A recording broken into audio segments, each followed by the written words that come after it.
Okay. I just have to shut it off before so it doesn't start ricocheting.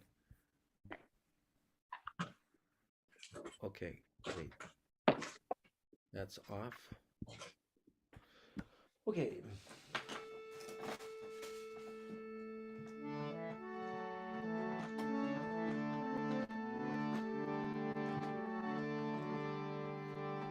Krishna, Krishna, Krishna, Krishna, Krishna, Krishna, Krishna, hey.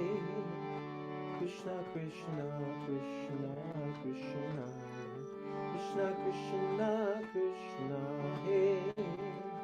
Krishna, Krishna, Krishna, Krishna, Krishna, Krishna, Krishna, hey. Krishna, Krishna, Krishna, Krishna, Krishna, Krishna, Krishna, hey.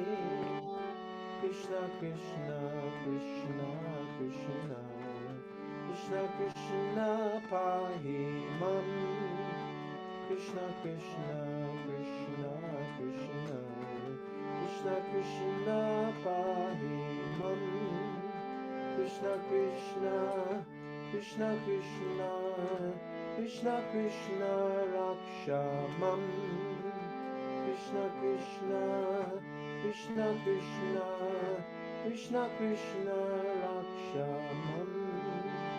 Krishna, Keshava, Krishna, Keshava, Krishna, Keshava, pahi mam. Krishna, Keshava, Krishna, Keshava, Krishna, Keshava, pahi mam. Rama Raghava, Rama Raghava, Rama Raghava, raksha mam. Rama Raghava, Rama Raghava, Rama Raghava, raksha mam. Hare Krishna, Hare Krishna, Krishna Krishna, Hare Hare, Hare Rama, Hare Rama, Rama Rama, Hare Hare, Hare Krishna, Hare Krishna, Krishna Krishna, Hare Hare, Hare Rama, Hare Rama, Rama Rama, Hare Hare. Namo Vishnu Padaya Krishna Prasthaya Bhutale Srimate Bhaktivedanta Swami Niti Namine Namaste Saraswati Devi Gauravani Pacharine Nirvishesha Shunyavadi Paschachadi Shatarine by Shri Krishna Chaitanya Prabhu Nityananda Sri Advaita Gadadhara Sivasadi Gaura Bhaktivinoda Hare Krishna Krishna Krishna Hare Hare Hare Rama Rama Rama Hare Hare. Can everyone see the screen, the deliverance of Shishupal? I see it. Okay, great. So it looks like you and I are the only readers tonight since Nanda Patni is doing some other things while listening, and Arjuna Prabhu is usually driving a vehicle. Okay, he's So, in the car. Oh, yeah, wow. Okay. he's always welcome to read. But I'm not driving now, but I am working. okay, you'll just be listening in and giving your purports when you're inspired. Okay, so that's I would say Madhava Prabhu, it's probably a good idea for us to each read two paragraphs since I looked over this chapter. It's quite a long chapter. There's a It's lot of big, huh? philosophy in it. Okay. It's a lot of reading to do. Yeah, but Okay. lots to absorb. 2 paragraphs. Actually, Fine. I really love this pastime. It's Shishupal gets the sauce, and he even loses his head over the whole ordeal. Yeah, right. And Krishna is very tolerant. He listens. I don't know. I think Shishupal was allowed to make up to 99 offenses or something like that. Yeah, right. It's unbelievable what Krishna will put up with. But he Yeah, does have, but he has his limit. When you go past the limit, you're toast. yeah. Okay, so he the Deliverance of Shishupal, chapter 19 from volume 2 of the Krishna book. King Yudhishthir became very happy after hearing the details of the Jarasandha episode, and he spoke as follows. My dear Krishna, O eternal form of bliss and knowledge, all the exalted directors of the affairs of this material world, including Lord Brahma, Lord Shiva, and King Indra, are always anxious to receive and carry out orders from you. And whenever they are fortunate enough to receive such orders, they immediately take them and keep them in their hearts. O Krishna, you are unlimited, and although we sometimes think of ourselves as royal kings and rulers of the world and become puffed up over our paltry positions, we are very poor in heart. Actually, we are fit to be punished by you. But the wonder is that instead of punishing us, you so kindly and mercifully accept our orders and carry them out properly. Others are very surprised that your lordship can play the part of an ordinary human, but we can understand that you are performing these activities just like a dramatic artist. Your real position is always exalted, exactly like that of the sun, which always remains at the same temperature, both during the time of its rising and the time of its setting. Hmm, interesting. Although we feel the difference in temperature between the rising and the setting sun, the temperature of the sun never changes. You are Interesting. always transcendently equipoised, and thus you are neither pleased nor disturbed by any condition of material affairs. You are the Supreme Brahman, the personality of Godhead, and for you there are no relativities. My dear Madhava, you are never defeated by anyone. Material distinctions, this is me, this is you, this is mine, this is yours, are all conspicuous by dint of their absence in you. Such distinctions are visible in the lives of everyone, even the animals, but those who are pure devotees are freed from these false distinctions. Since these distinctions are absent in your devotees, they can possibly they cannot possibly be present in you. After satisfying Krishna in this way, King Yudhishthir arranged to perform the Rajasuya sacrifice. He invited all the qualified Brahmins and sages to take part and appointed them to different positions as priests in charge of the sacrificial arena.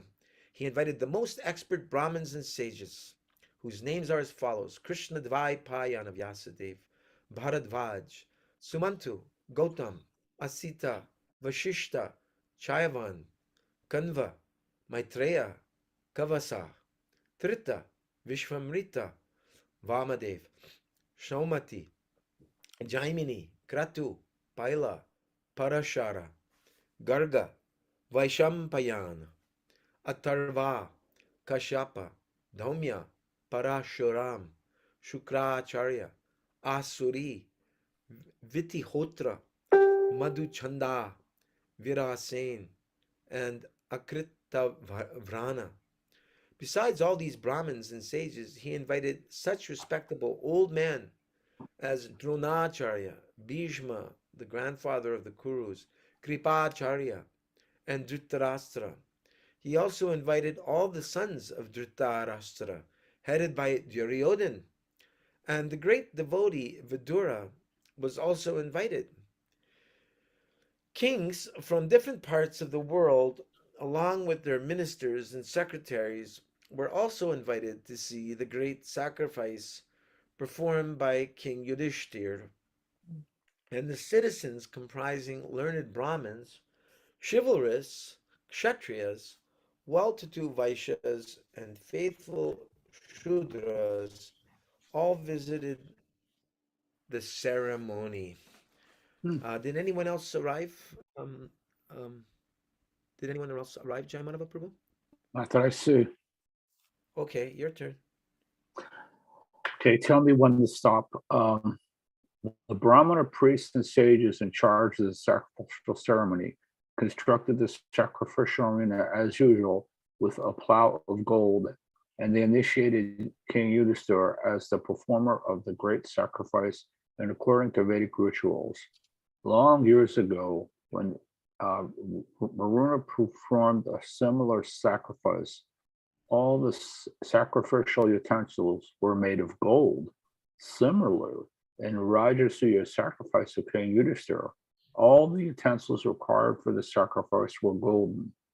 In order to participate in the great sacrifice performed by King Yudhisthira, all the exalted demigods like Lord Brahma, Lord Shiva, Indra, the king of heaven, accompanied by their associates, as well as the predominating deities of the higher planetary systems like Gandharvaloka, Siddhaloka, Janaloka, Tapaloka, Nagaloka, Yaksaloka, Rakshasaloka,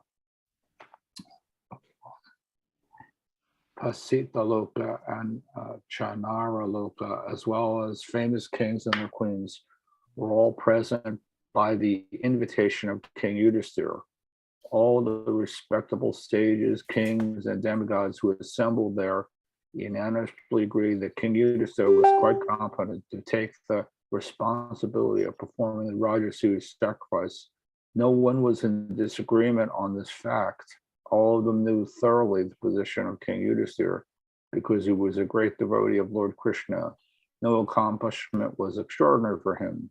Learned brahmanas and priests saw to it that the sacrifice of Maharaj Yudhisthira was performed in exactly the same way as in bygone ages by the demigod of Varuna. According to the Vedic system, whenever there is an arrangement for sacrifice, the members participating in the sacrifice are offered the juice of the sama plant. The juice of the sama plant is a kind of life-giving beverage. On the day of extracting the sama juice, King Yudhisthira very respectfully received a special priest who had been engaged to detect any mistake in the formalities of the sacrificial procedures. The idea is that the Vedic mantras must be enacted perfectly and chanted with proper accent. If the priests who are engaged in this business commit any mistake, the checker or referee priest immediately corrects the procedure, and thus the ritualistic performances are perfectly executed. Unless it is perfectly executed, a sacrifice cannot yield the desired result. In this age of Kali, there are no such learned brahmanas or priests available. Therefore, all sacrifices are forbidden. The only sacrifice remembered in the Shastras is the chanting of the Hare Krishna Maha Mantra. Another important procedure is that the most exalted personality in the assembly of such a sacrificial ceremony is first offered worship. After all arrangements were made for Yudhishthira's sacrifice, the next consideration was who should be worshipped first in the ceremony. This particular ceremony is called Agra Puja. Agra means first, and Puja means worship. This Agra Puja is similar to election of the president. In the sacrificial assembly, all the members were very exalted. Some proposed to elect one person as the perfect candidate for accepting Agra Puja, and others proposed someone else. When the matter remained undecided, Sahadev began to speak in favor of Lord Krishna. I believe the Sahadev I'm not sure actually whether it's actually this is Sahadev, the brother of the Pandavas, or we've been hearing more recently about Sahadev, the son of Jarasandha, who got placed on the throne after his father was killed. I'm guessing it's probably him, but I don't know for sure. So Sahadev began to speak in favor of Lord Krishna. That's pretty amazing considering Lord Krishna just killed his father. He said, quote, Lord Krishna, the best amongst the members of the Yadu dynasty and the protector of his devotees, is the most exalted personality in this assembly. Therefore, I think that he should, without any objection, be offered the honor of being worshipped first. Although demigods such as Lord Brahma, Lord Shiva, Indra, the king of heavenly planets, and many other exalted personalities are present in this assembly, no one can be equal to or greater than Krishna in terms of time, space, riches, strength, reputation, wisdom, renunciation, or any other consideration. Anything which is considered opulent is present originally in Krishna. as an individual soul is the basic principle of the growth of his material body. Similarly, Krishna is the supersoul of this cosmic manifestation. All kinds of Vedic ritualistic ceremonies, such as the performance of sacrifices, the offering of oblations in the fire, the chanting of the Vedic hymns, and the practice of mystic yoga, are all meant for realizing Krishna. Where the one follows the path of fruitive activities or the path of philosophical speculation, the ultimate destination is Krishna. All bona fide methods of self realization are meant for understanding Krishna. Ladies and gentlemen, it is superfluous to speak about Krishna because every one of you, exalted personalities, know the Supreme Brahman, Lord Krishna, for whom there are no material differences between body and soul, between energy and the energetic, or between one part of the body and another. Since everyone is a part and parcel of Krishna, there is no qualitative difference between Krishna and all living entities. Everything is an emanation of Krishna's energies, the material and spiritual energies. Krishna's energies are like the heat and light of the fire. There is no difference between the quality of heat and light and the fire itself. Jai Madhava. Also, Krishna can do anything. He likes what any, oops, I lost something. Oh, okay. Excuse me. Yeah, we lost the page. I didn't mean to do that. You just pull that back up. Okay, can you see? Yeah, now I can see it again. Okay, I'll start again. Also, Krishna can do anything he likes with any part of his body. He can execute a particular action with the help of a particular part of the body, but he can do anything and everything with any part of his body. And because this transcendental body is full of knowledge and bliss and eternity, he doesn't undergo the 6 kinds of material changes: birth, existence, growth, fruit of action, dwindling, and vanishing, unforced by any external energy.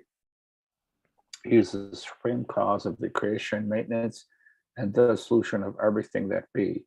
By the grace of Krishna only, everyone is engaged in the practice of religiousness, the development of economic conditions, the satisfaction of the senses, and ultimately the achievement of liberation from material bondage. These 4 principles of progressive life can be executed by the mercy of Krishna only. He should therefore be offered the first worship in this great sacrifice. And no one should disagree, as by watering the root, the watering of the branches, twigs, leaves, and flowers is automatically accomplished, whereas by supplying food to the stomach, the nutrition and metabolism of all parts of the body are automatically established. So by offering the first worship to Krishna, everyone present in this meeting, including the great demigods, will be satisfied. If anyone is charitably disposed, it will be good for him to give in charity only to Krishna, who is the super soul of everyone, regardless of his particular body or individual personality. Krishna is present as a super soul in every living being if we can satisfy him. Okay.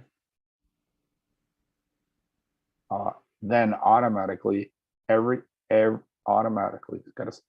living being becomes satisfied. Sahadev was fortunate to know of the glories of Krishna, and after describing them in brief, he stopped speaking. And this speech was delivered to all the members present, and the great sacrificial assembly applauded, confirming his words continuously by saying, "Everything that you have said is completely perfect. Everything that you have said is completely perfect." King Yudhisthira, after hearing the confirmation of all present, especially of the Brahmanas and learned sages, worship Lord Krishna according to the regulative principles of the Vedic conjunctions. First of all, King Yudhisthira, along with his brothers, wives, children, and other relatives administered, washed the lotus feet of Lord Krishna and sprinkled the water on their heads. After this, Lord Krishna was offered various kinds of silk and garments of yellow color, and heaps of jewelry and ornaments were presented before him for his use. Okay. Okay, it's just us. King Yudhishthir felt, let's just see, since Nanda Patni is not reading and Arjuna are not reading, maybe they just have a comment for us on anything they've heard before we move on. Anything from either of you, Nanda Patni, Arjuna? No, not particularly. Okay. Yeah. Yeah. I have a comment. Wait a second. Let's just see if Arjuna is. Arjuna, sir. Okay, he's busy working. Yeah, what were you gonna say, Jai Madhava Prabhu? Just that at that time the demigods were actually coming to the Earth planet, and as we well know, they rarely, if almost never, come here. As a matter of fact, I was told that they don't even come here to pass stool in Kali Yuga, but they were actually coming here. Pretty astounding. I mean, the whole thing is mind-boggling. Because Lord Krishna was being honored. Yeah, Lord Krishna was on the planet. All the demigods actually showed up. Wow. I mean, But not everyone wants to honor Lord Krishna. We'll see. no. And Yes, of I have a course. question. I have a question on that, and that is, why was Dronacharya invited when everyone everyone knows how demoniac Duryodhana was? Why did he get invited? Arjuna, you have an answer?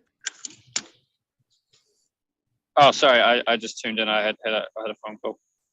It's okay. What was the question again, sir? Question is, so they're finally, after several chapters, the Rajasuya sacrifice is finally taking place. And it appears that Yudhishthira Maharaj invited Duryodhana to come. And I'm thinking, Duryodhana being as demoniac as he is, how come he got invited? And I guess, is this before the Battle of Kurukshetra took place? I guess it's just etiquette. Like, it must have been just this like formality of the time that someone of his position in society gets invited.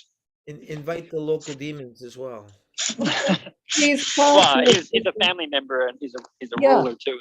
That's the point. He's part of the Kuru dynasty. Okay. So even though he's a Debbie Downer and he's someone who can potentially spoil the whole party, still they don't exclude him. No, Yeah. it's perpetual etiquette. Interesting. Interesting. I'm just thinking, if you were having like a family get together and you knew that by inviting a certain family member, he was going to create chaos, do you still invite him regardless? Well, there's no comparison to us lot. Okay. I mean, still the etiquette is there. Inviting the grandpa or whoever. Okay. I mean, we're living in Kali Yuga. We can't even comprehend Exactly. the etiquette and the just everything. I don't know. I'm thinking of the word etiquette, but just the whole mentality of the living entities at that time and the great souls that were out on the planet Earth at that time. They were so exalted. Even if they were demoniac, we can't even comprehend. There's no comparison we can compare to, because everything Kali Yuga is so absolutely the opposite. And they shared all these relatives. Right. Yeah. I mean, even Lord Balaram had some kind of affection for Duryodhana. It's still difficult for me to wrap my head around that. Yeah, I mean, they didn't. I mean, from the Pandavas side, they didn't feel this envy, so they were gracious on their part. they displayed these saintly qualities, if you will, and the other side has become blighted by greed and avarice. I think there could be another factor too, that inviting him is the thing to do, and not inviting him, it's not like he's going to not find out that the event happened, right? Like, you can imagine a situation where there's someone that you don't want to invite, but you know that not inviting them will actually create a more precarious situation than if you actually follow through on the etiquette. Interesting. Yeah. It's diplomacy. Yeah, not existing very much in Kali Yuga, that's for sure. Do you remember that? Do you remember that phrase? Keep your friends close and your enemies closer. Right? Yeah. It's a good application of that saying. Yeah. Thank you. Okay. Whose turn is it to read now? Jai Madhava Prabhu. I don't see anything though. I only see you. Whose turn is it? Is it mine? Did you just read? I can't remember. I'm sorry. I read. Yeah. Okay, you read. My turn then. Okay. So yeah. Let's right. So Krishna's offering gifts to everybody. Heaps of jewelry and ornaments. So Krishna was offering.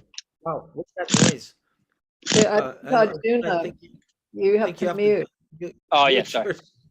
Yeah, thank you. Okay.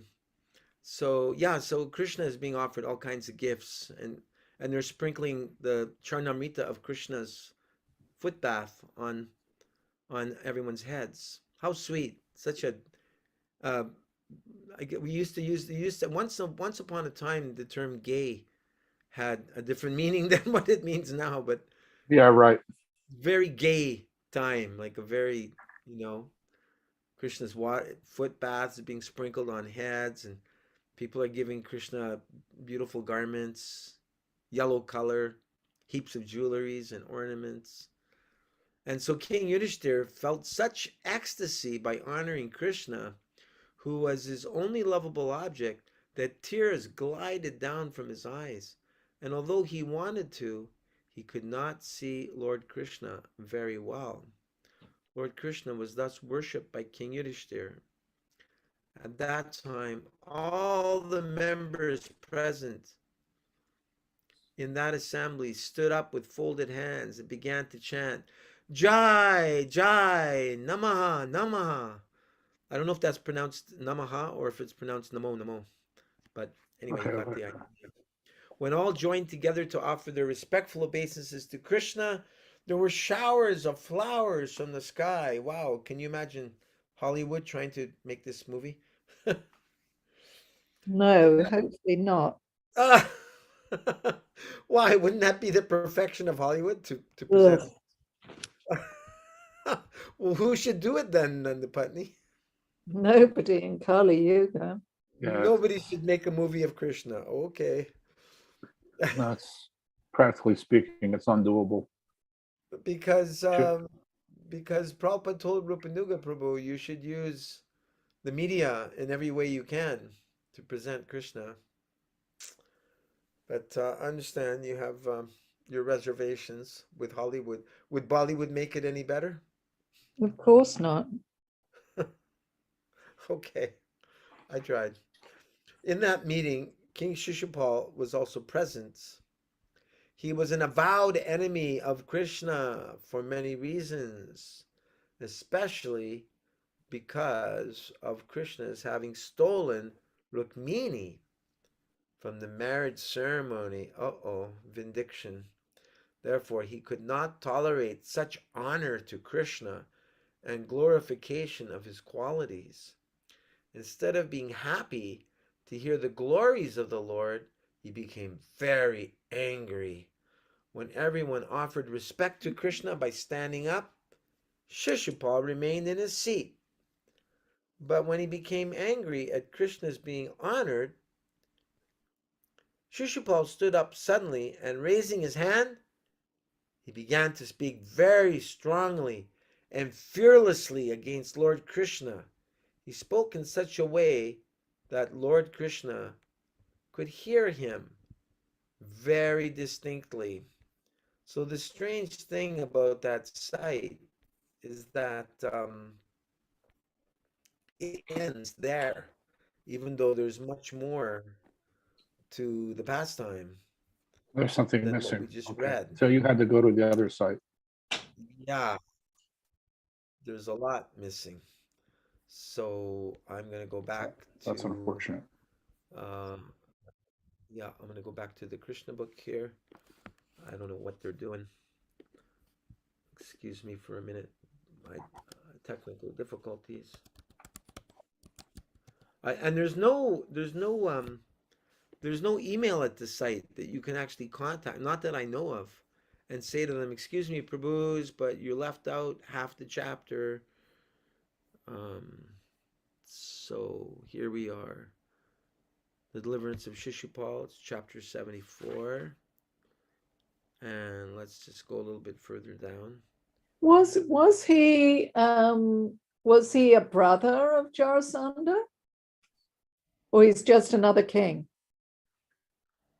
The relationship of Jarasandha and Shishupal. I'm just wondering who Shishupal actually is, if he's just a kind of He's Jai yes. or Vijay, right? Jai or What? Vijay. Oh yeah, that's right. Yeah. Okay, so here's Shishupal's infamous speech about Lord Krishna, fearlessly, and he's speaking loud enough that Krishna can hear. Ladies and gentlemen, oh, you can't see this right now. Sorry. Let me pull up the screen for you. All right, this is going to be interesting. Ladies and gentlemen, I can appreciate now the statement of the Vedas that, after all, time is the predominating factor. In spite of all endeavors to the contrary, the time element executes its own plan without opposition. For example, one may try his best to live, but when the time for death comes, no one can check it. I see here that although many stalwart personalities are present in this assembly, the influence of time is so strong that they have been misled by the statement of a boy who has foolishly spoken about Krishna. Many learned sages and elderly persons are present, but still they have accepted the statement of a foolish boy. You know the boy that he's referring to right now? Yeah. Who? It's Krishna. No, No? he's referring to Sahadev, the son of Oh, right. Oh, Jarasandha. Sahadev. Okay. Yeah, Okay. Sahadev Okay. is Yeah. saying everyone should, there's no doubt about it. Krishna should be the one to get the Agra Puja, I the first. see. Mm-hmm. This, and then Shishupal continues. This means that by the influence of time, even the intelligence of such honored persons as those present in this meeting can be misdirected. I fully agree with the respectable persons present here that they are competent to select the personality who can be worshipped first. But I cannot agree with the statement of a boy like Sahadev, who has spoken so highly about Krishna and has recommended that Krishna is fit to accept the first worship in the sacrifice. I can see that in this meeting there are many personalities who have undergone great austerities, who are highly learned, and who have performed many penances. By their knowledge and direction, they can deliver many persons who are suffering from the pangs of material existence. There are great rishis here whose knowledge has no bounds, as well as many self realized persons and Brahmins also. And therefore, I think that any one of them could have been selected for the first worship because they are worshipable even by the great demigods, kings, and emperors. I cannot understand how you have selected this coward boy, Krishna, and have left aside all these great personalities. I think Krishna to be no better than a crow. How can he be fit to accept the first worship in this great sacrifice? Boy, oh boy, Shishupal's Whoa, really first setting himself. insult. Yeah. Okay, Jai Madhav, you get to continue with the insults. Boy, he's laying it on heavy, isn't he? Asking Talk for it. about, yeah. Okay, we cannot even ascertain which caste this Krishna belongs to or what his actual occupational duty is. Actually, Krishna does not belong to any caste, nor does he have to perform any occupational duty. It is stated in the Vedas that the Supreme Lord has nothing to do as his prescribed duty. Whatever has to be done on his behalf is executed by his different energies. Sisupala continued, Krishna does not belong to a high family. He is so independent that no one knows his principles of religious life. Indeed, it appears that he is outside the jurisdiction of all religious principles. He always acts independently, not caring for the Vedic injunctions and regulative principles. Therefore, he is devoid of all good qualities.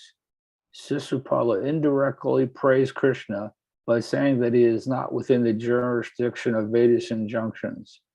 This is true because he is the supreme person of Godhead, and he has no good qualities. Guna, I'm sorry, I have trouble seeing it. Guna hita means that Krishna has no material qualities, and because he's the supreme person of Godhead, he acts independently, not caring for the conventions and social or religious principles. So Sisupala continued. oh, that, Continued. Under these circumstances, how can he be fit to accept any worship for the sacrifice? Krishna is so irresponsible. Krishna, oh, I'm sorry. You have to stop moving the page. I did. Sisupala continued. Under the circumstances, how can he be fit to accept the first worship in the sacrifice? Krishna is so foolish, he has left Mathura, which is inhabited by highly elevated persons following the Vedic culture, and has taken shelter in the ocean where there is not even talk of the Vedas. Instead of living openly, he has constructed a fort within the water and living in a place where there is no discussion of Vedic knowledge. And whenever he comes out of the fort, he simply harasses the citizens like a dacoit, thief, or rogue. Shishupal went Wow. crazy because of Krishna's being elected the supreme first worship person in that meeting. And he spoke so irresponsibly that it appeared he had lost all his good fortune. Being overcast with misfortune, Shishupal continued to insult Krishna, and Lord Krishna patiently heard him without protest. Just as a lion does not care when a flock of jackals howl, Lord Krishna remained silent and unprovoked. Krishna did not reply to even a single accusation made by Shishupal, but all the members present in the meeting, except for a few who agreed with Shishupal, were very much agitated because it is the duty of any respectable person not to tolerate blasphemy against God or his devotee. Some of them who thought that they could not properly take action against Shishupal left the assembly in protest, covering their ears with their hands in order not to hear further accusations. Thus, they left the meeting, condemning the action of Shishupal. It is the Vedic injunction that whenever there is blasphemy of the Supreme Personality of Godhead, one must immediately leave. If he does not do so, he becomes bereft of his pious activities and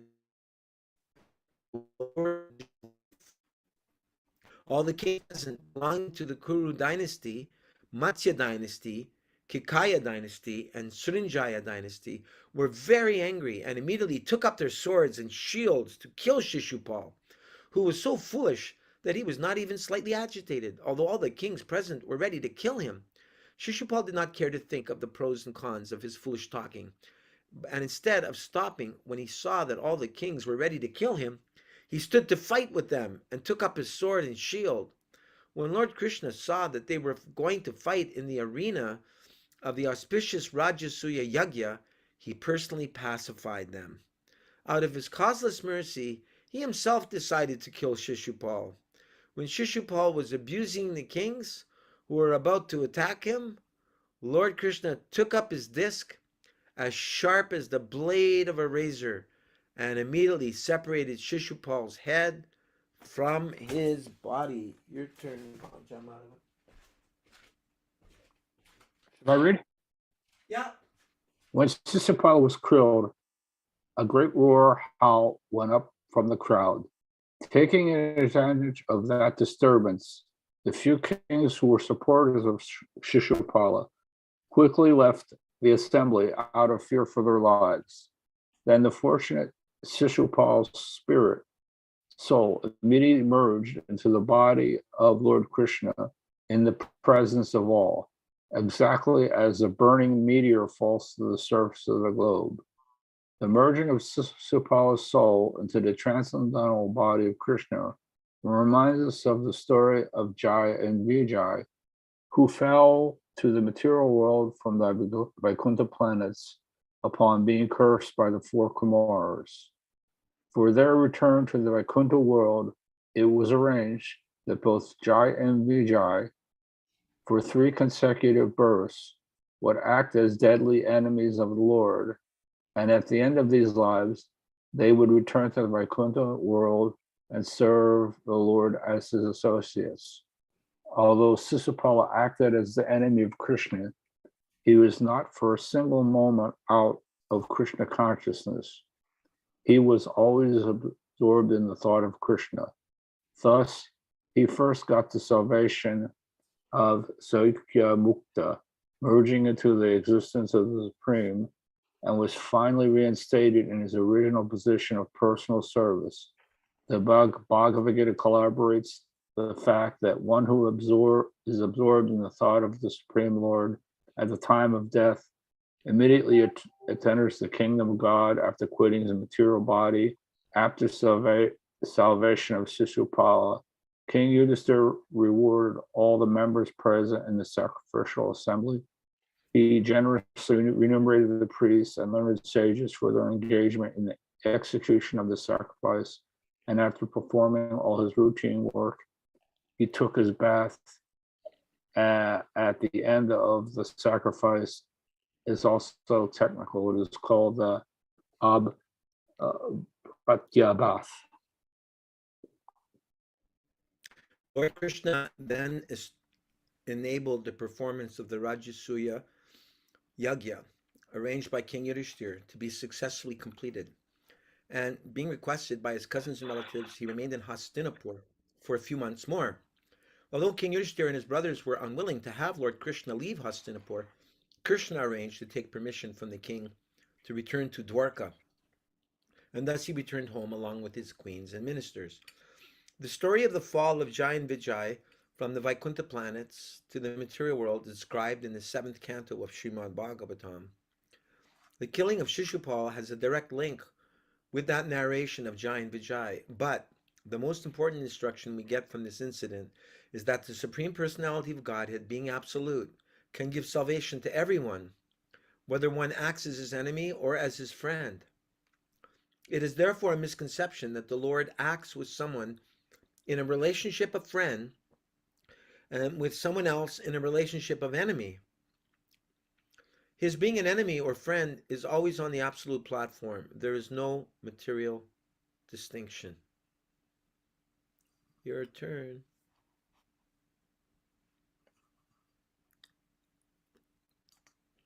Your turn. Hello? After? Hello? Yes. After King Yudhisthira took his bath at the conclusion of the sacrifice and stood in the midst of all learned sages and brahmanas, he seemed exactly like the king of heaven and looked very beautiful. King Yudhisthira generously rewarded all the demigods who participated in the yagya, and being greatly satisfied, all of them left, praising the king's activities and glorifying Lord Krishna. When Sukadeva Goswami narrated these incidents, of Krishna's killing Sisupala and described the successful execution of the Rajasu's sacrifice by Maharaj Yudhisthira, he pointed out that after the successful termination of the yajna, only one person was unhappy.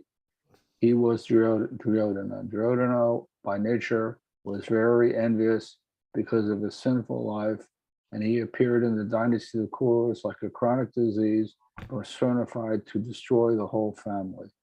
Sukadev Goswami assured Maharaj Parikshit that the pastimes of Lord Krishna, the killing of Sisupala and Jarasandha, and the releasing of the imprisoned kings are all transcendental vibrations, and that anyone who hears these narrations of authorized persons will immediately be freed from all the reactions of the sinful activities of his life. Thus ends the Bhaktivedanta purport of the 74th chapter of Krishna, the Deliverance of Sisupala. How does it Okay. feel, everybody, to be freed from all reactions of sinful activities of your life? The thing is, Srila Prabhupada says these profound statements, but they actually, it actually is a fact. We have to, it's inconceivable what actually Srila Prabhupada has given us.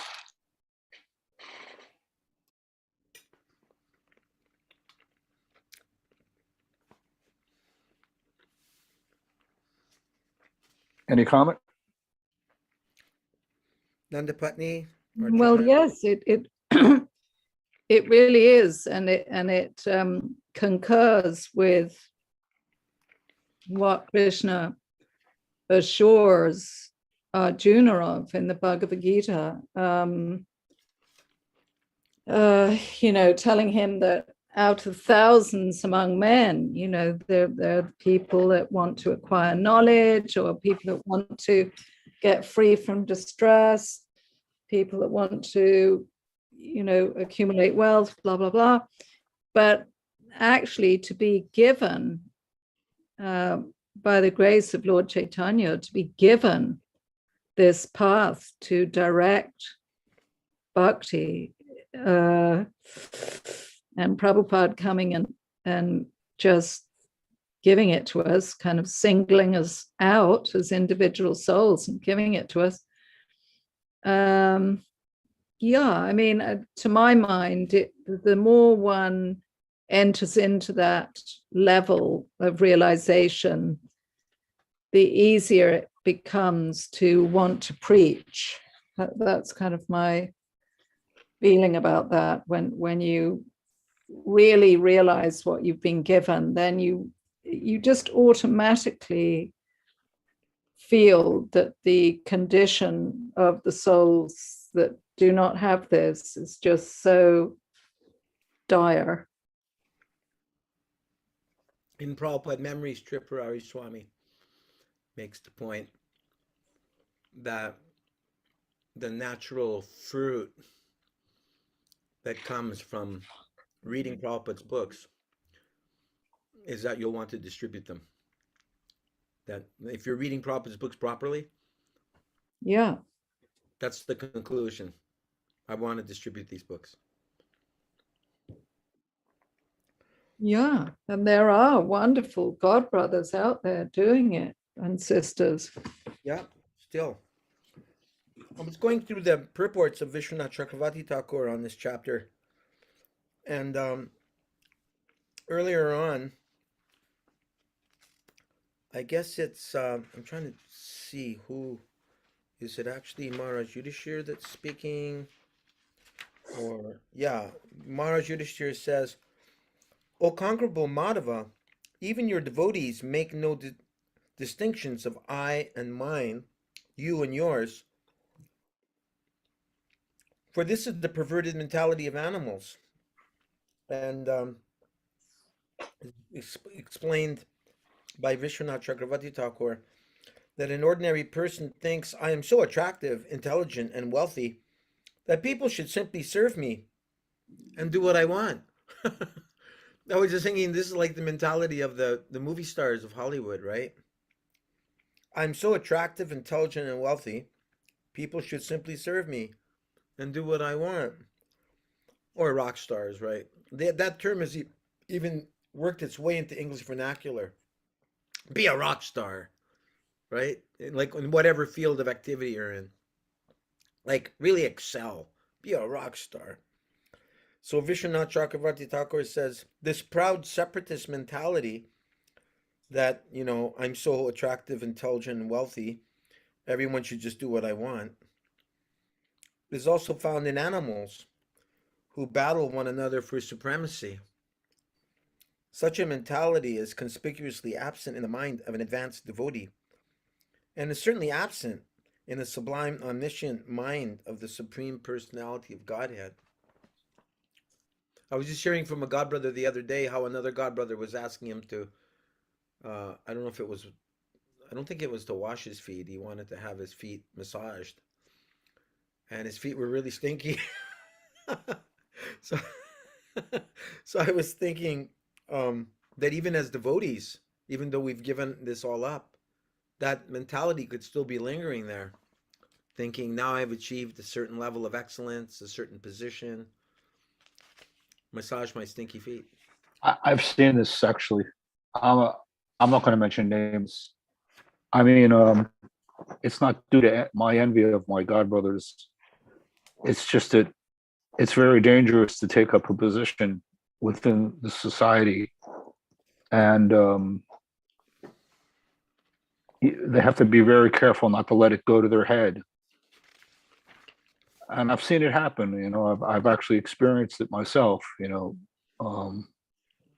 Meeting godbrothers that I hadn't seen for 20 years completely ignore me.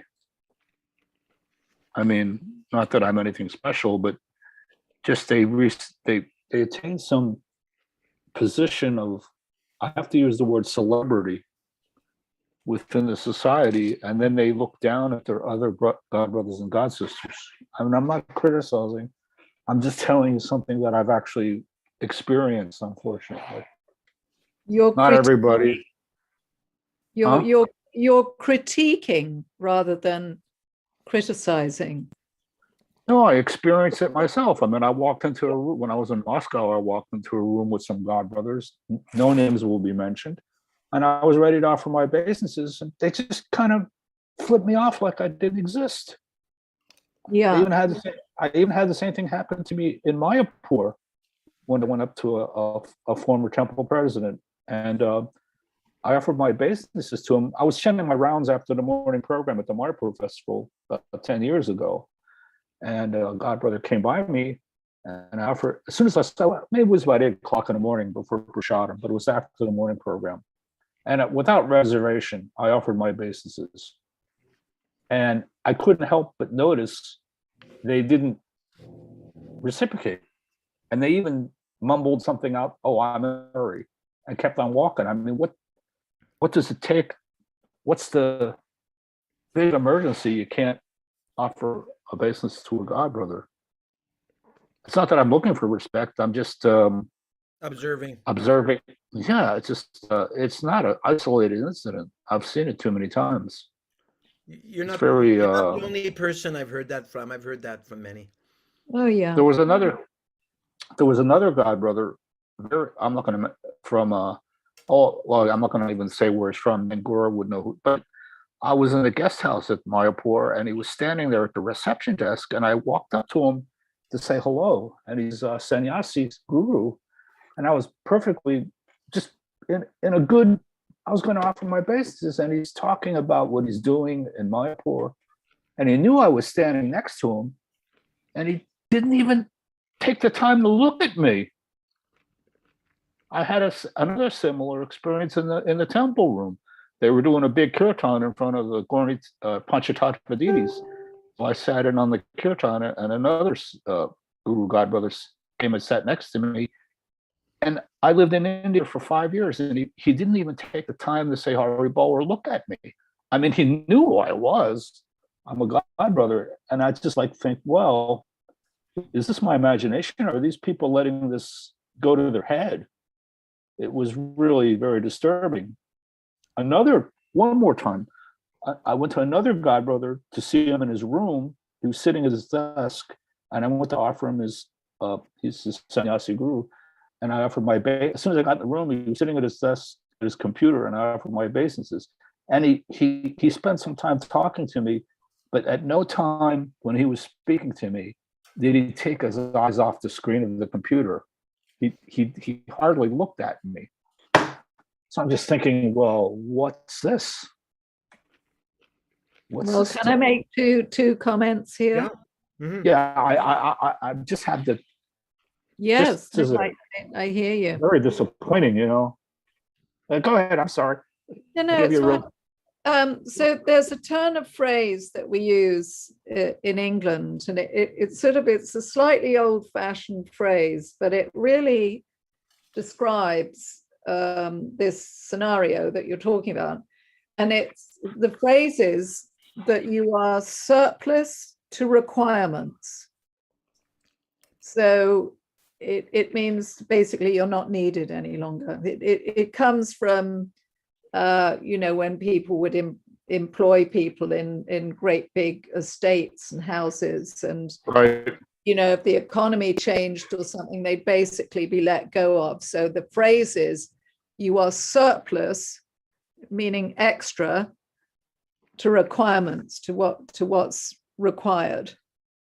And so what you described to me is the institutionalization of Prabhupada's mission, where people get to play. This is another great expression, status games. Yeah, definitely, 100%. Status games, and that really is all about missing the point. To my mind, it really hurts. I just want to mention something to you, my god sister. I don't know if you know it, but I actually lived in England for 3 years, from 87, 88, and 89. I was living full-time in England as an American. And I came to England at the invitation of Ranchor Das, who was the temple president of Soho Street. And the day I arrived, he resigned. He took a vote. He's a pretty humble guy. So he's a really nice devotee, but he's not always the big manager. I mean, he's got I know both him and his first wife very well. And Leela Shakti. Yeah, wonderful devotees. Yeah. Love them. And what happened was, after just my luck, I arrived the day he resigned. And then I won't mention names, but the new temple president came in, pulled me in his office in Soho Street and said, "Jai Madhava, I just want to know, whose man are you?" And I didn't even know how to answer him. I swear to God, I was just like stunned.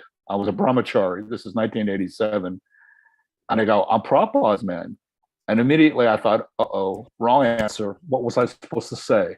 I said, I'm collecting for India. I'm Prabhupada's man. I was invited by Ranchor, who resigned. Then he said, "Well, Soho Street, such a small temple. I'm sorry, you're going to have to go." And I'm thinking, go where? Sleep on Oxford Street? He basically made me homeless.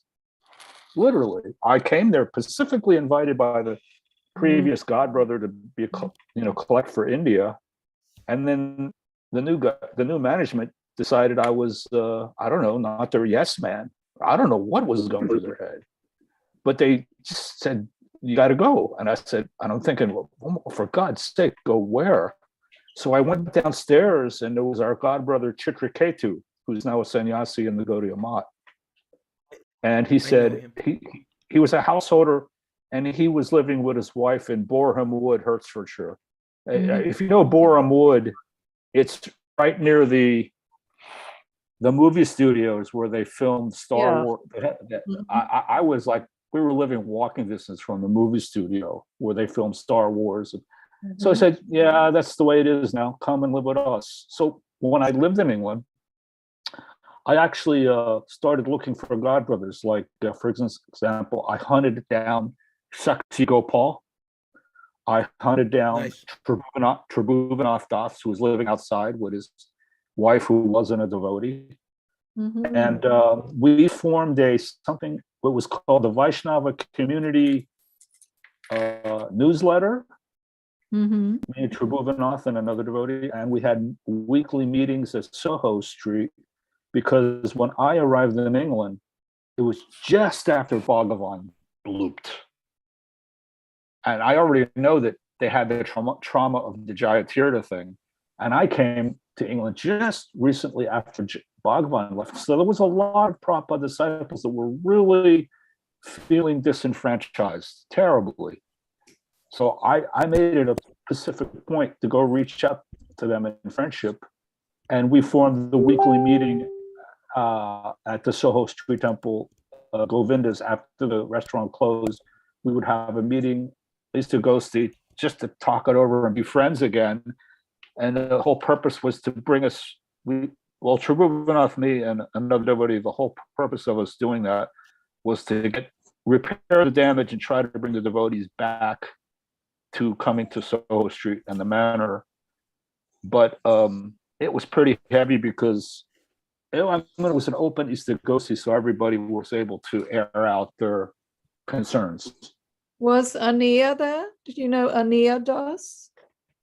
It was me, it was Tribhuvanath, me, and a devotee named Antardeep, who is a Jayapataka disciple who is now in Mayapur.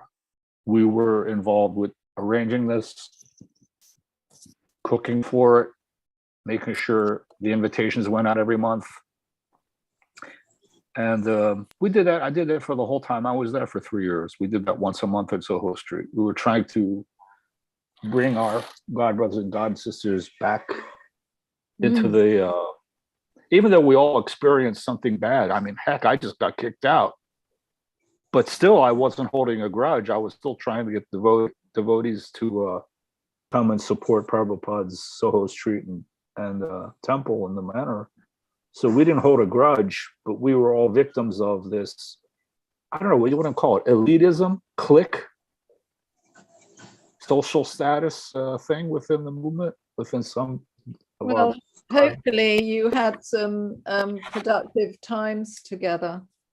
Yeah, we did actually. We brought a lot of God brothers and God sisters to Soho Street. Mm-hmm. One of the most outspoken was Bajahari. You think Bajahari's was quite special. Bajahari, well, we had a lot of nice devotees coming back to come and back to the circle of ISKCON. There I are don't a know lot if you... of nice English devotees down in the West Country, in the Glastonbury area. Oh yeah, I was there. Who's that devotee with a farm? I can't remember his name. He has a farm, and we used to do programs at his place. I can't Rohini remember. Nanda is down there, Mathura Das, Madan Mohan. A lot of wonderful devotees. I have such very nice, Ranchor is down there too. wonderful devotees. I was very fortunate to be able to be there. I don't understand so well, Jai Madhava Prabhu. I mean, if someone says you have to leave, go, no explanation given, and Nothing. I didn't hear you asking why.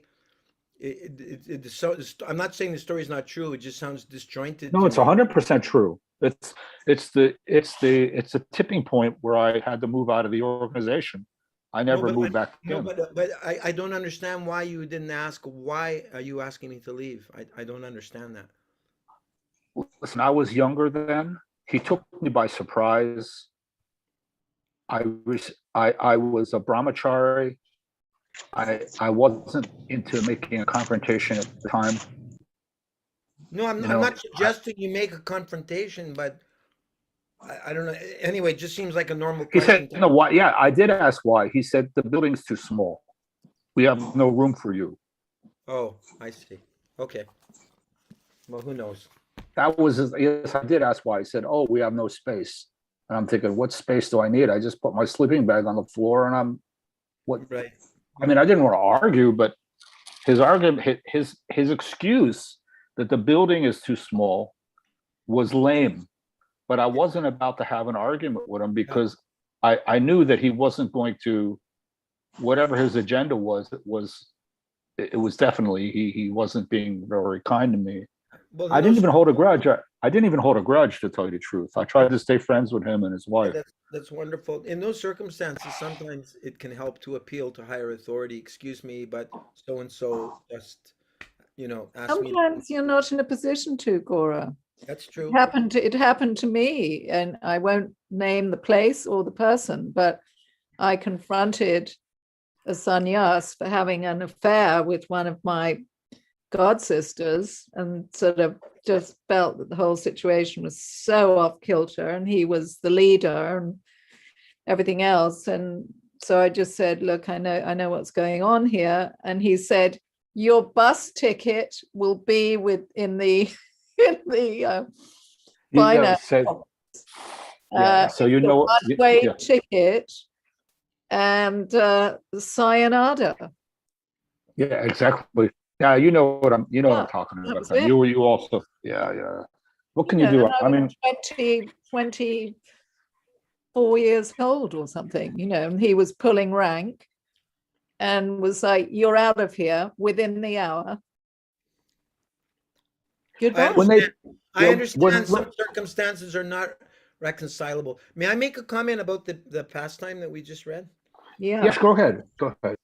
Thank you. When we were reading and it was describing that Soma Rasa beverage was being given to Yeah. all the members, in the past I've done research to find out what is this Soma Rasa beverage because I wanted to see if I could get some. But And Well, what was it? well, it may be, like a lot of Ayurveda. Vaidya Aravind, the last doctor I stayed with in India, said that 95% of Ayurveda was burned. There's not it starts with an N. Narani, I forget the name of the.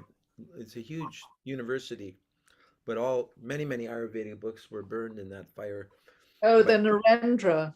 Narendra, okay, yeah, by Yeah. the by Or, the or Mughals or the British. oh, yeah. I've forgotten. So Nalanda. That's it. Nalanda, thank Yeah. you, Gandhari. Nalanda. Thank you.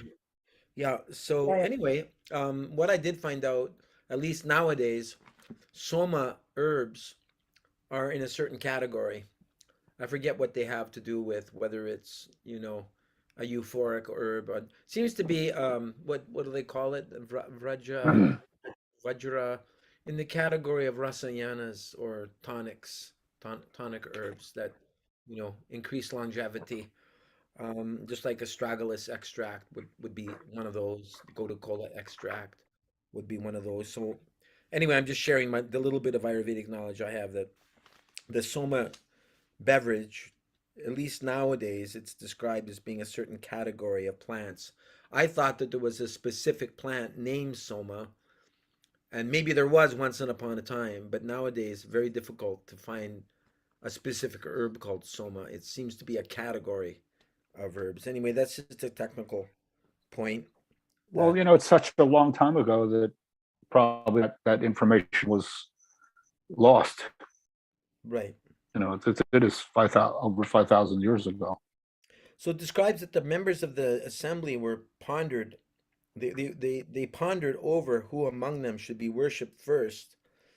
But since there were many personalities qualified for this honor, they were unable to decide. And then finally, Sahadev spoke up. Jiva Goswami states that a little bit earlier, it was stating that the members of the assembly were not astonished at the opulence of the sacrifice, since they knew that King Yudhishthir was a devotee of Lord Krishna. And then now in this verse, it states that the assembly could not select the most deserving candidate for being worshipped first, which indicates that many of the Brahmins present were not fully realized transcendentalists, but rather conventional Brahmins, uncertain of the supreme conclusion of Vedic wisdom. And similarly, Vishwanath Chakravarti Thakur points out that the undecided members of the assembly were the less intelligent ones, and not such exalted personalities as Brahma, Shiva, and Vaipayana Vyas, who thought, since today no one is asking our opinion, Why should we say anything? Furthermore, here is Sahadev, who is renowned for his sharp skill in analyzing all sorts of circumstances. He can help appoint the person who is to be worshipped first. Only if he somehow fails to speak or cannot understand the situation will we speak up, despite no one's having inquired from us. Having made up their minds in this way, the greatest personalities remain silent. This is how Vishwanath Chakravarti Thakur advises us to understand what occurred in the assembly.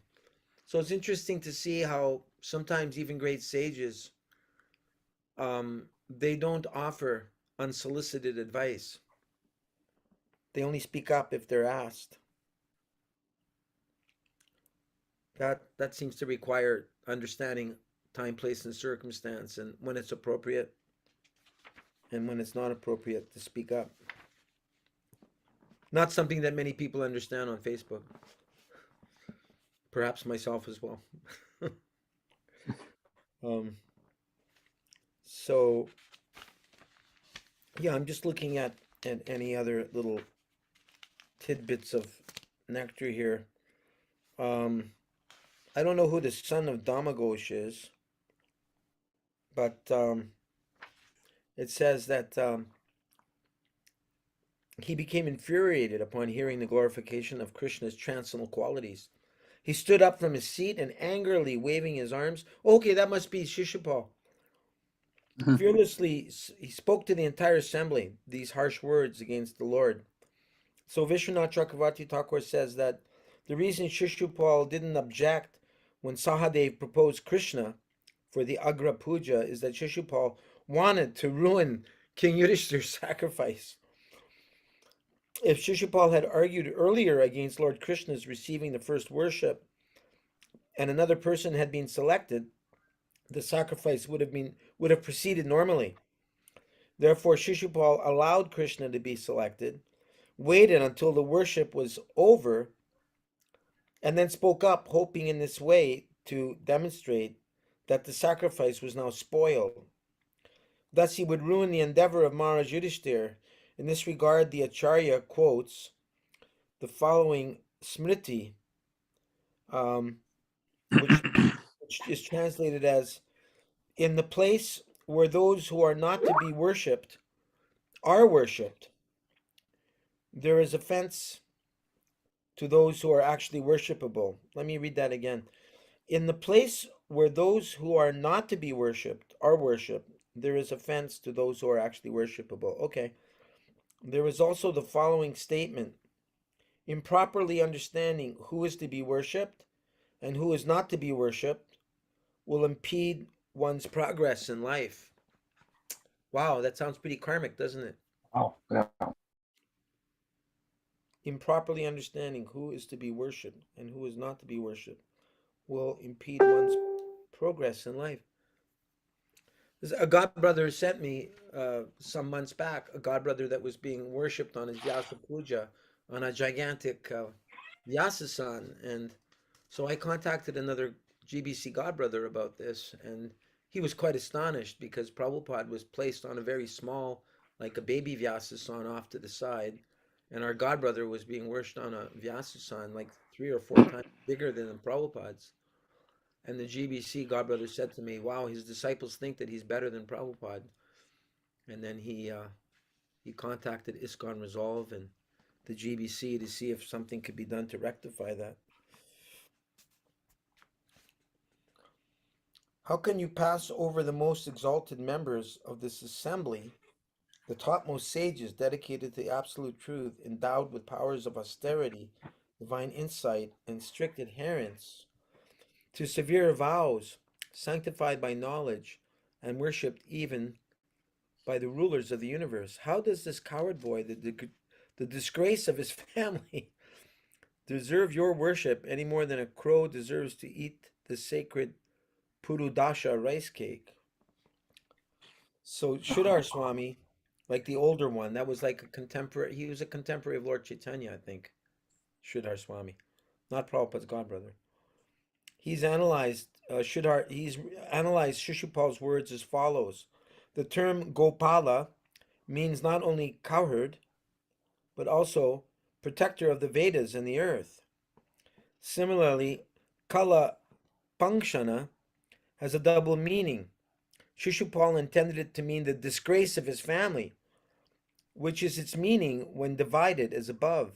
But the word may also be analyzed as kul lapam, amshana, giving a totally different meaning. Kulapam indicates those who prattle with crooked words, contrary to the Vedas. And amshana, derived from the verb amshayati, means destroyer. In other words, he was praising Lord Krishna as he who vanquishes all misguided and frivolous speculations about the nature of truth. Similarly, although Shishupal wanted to compare Lord Krishna to a crow with the words yata kaka, these words may also be divided yata a kaka, which according to Sridhar Swami, the word kaka is a combination of ka and aka, which indicate material happiness and misery. Thus, Lord Krishna is akaka in the sense that he is beyond all material misery and happiness, being on the pure transcendental platform. Finally, Shishupal was right in saying that Lord Krishna does not deserve merely the Purudasha rice cake offered to the lesser demigods as a substitute for the heavenly beverage soma. In fact, Lord Krishna deserves to receive everything that we possess, since he's the ultimate proprietor of everything, including ourselves. Thus, we should give Lord Krishna our life and soul, not merely a ritualistic offering of rice cakes. That's really cool, isn't it? How, in the attempt that Shishupal makes to discredit Lord Krishna, Shishupal ends up actually glorifying Krishna. Isn't that funny? Yeah. Welcome, Rupanuga Prabhu. Thank you for coming. Better late than never. Obeisances to you. I'll go to Shabbat. Chai. Can you tell me what page we're on in the book? We actually finished reading it, and I'm just looking at the the Bhagavatam version of this chapter because there's some additional comments by Oh, Vishwanath Chakravarti Thakur and Jiva Goswami. huh. We were just discussing right now how when, if you remember, I'm sure you remember, when Shishupal is defaming Krishna, he's indirectly glorifying him. You remember that part? No, but Yeah, that happens. That happens. People try to curse Krishna and actually end up praising him. yeah. He said, how does this coward boy, the disgrace of his family, deserve your worship any more than a crow deserves to eat the sacred rice cake? And so calling him Gopala, coward, also means protector of the Vedas and the earth. Yeah. There's a double meaning to Kula Pangsana, meaning the disgrace of his family, can also mean that he's one who vanquishes all misguided and frivolous speculations about the nature of truth. So I don't know. I don't know if Shishupal gets any credit for indirectly glorifying Krishna while trying to blaspheme him.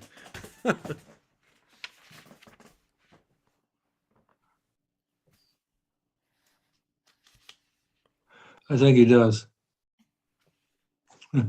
Because if Krishna can send Putana to a position near Mother Yashoda, Yeah.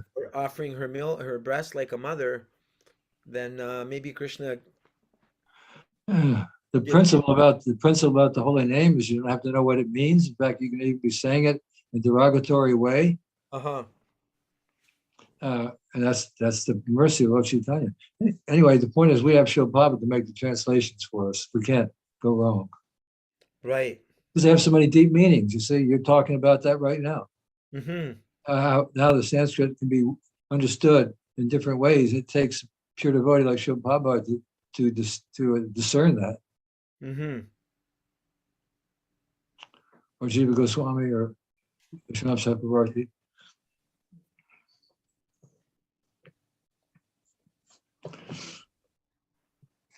Yeah, so Shishupal, boy, does he ever lash out at Krishna.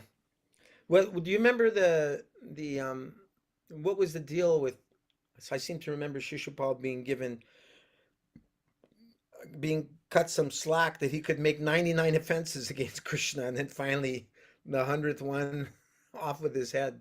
Do you remember anything about that? No. Krishna definitely cut him a lot of slack. Well, Shiva Baba said atheists want to kill Krishna. That's pretty typical now. Mm-hmm. They want to kill Krishna. He's saying like that about Lord Nrsimhadev. In the lecture in '69, he said, today is the appearance day of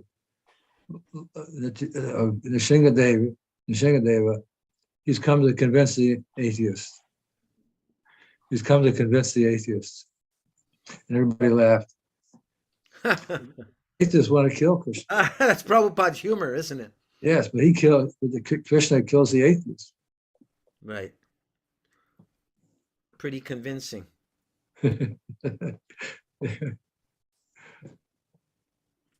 Now there's one atheist, I mean, modern atheist, similar to Shishupal, the right-hand man of, of Klaus Schwab, head of the World Economic Forum, who's trying to Yeah. subjugate the entire world, Yuval Harari. And Ryan Prabhu, he did a pretty good job of compiling some of the statements of Yuval Harari, who is considered to be like, a great intellectual in these modern times. He's very convincing. You notice that? Yeah. One time, Shiva Baba wanted his disciples to take the position of an atheist, argue. So then he would take the position of an atheist, and the devotee could argue. See, the arguments they're so confident and they're so good with the language that they seem convincing. Mm-hmm.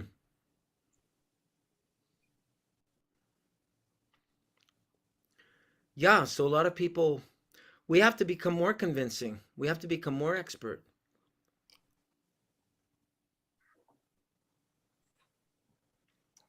Not everyone is I don't know. I mean, I don't want to minimize anyone, but it's hard to understand how Krishna could empower somebody like him to be so convincing, to help people to justify their atheism. It goes with Kali Yuga. Mm-hmm. It also goes with the desires of spirit soul. You see, the thing about Krishna is that he loves everyone. And if you love someone, you give them what they want. Mm. So he's a supreme lover of everyone. So he wants everyone to be happy. And if they're going to be happy by being a fool or nonsense, and that's what they insist on, well, he'll give it to them. Just like he gives the arguments to the atheists. He gives the argument to this big atheist. Where do you think he can get his intelligence? Krishna says, he says intelligence is the form direction of the Lord. So he's getting intelligence from Krishna to argue like an atheist. Mm-hmm. Smritir Jnanam Apohanam Cha, giving knowledge, remembrance, and forgetfulness. That includes the atheists.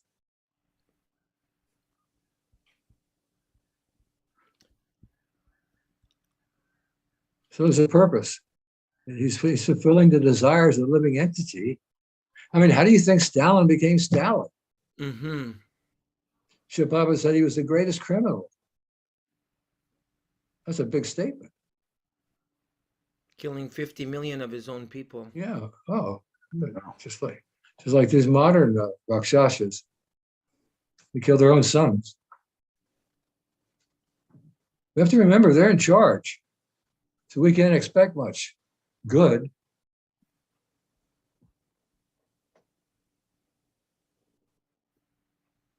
Any good.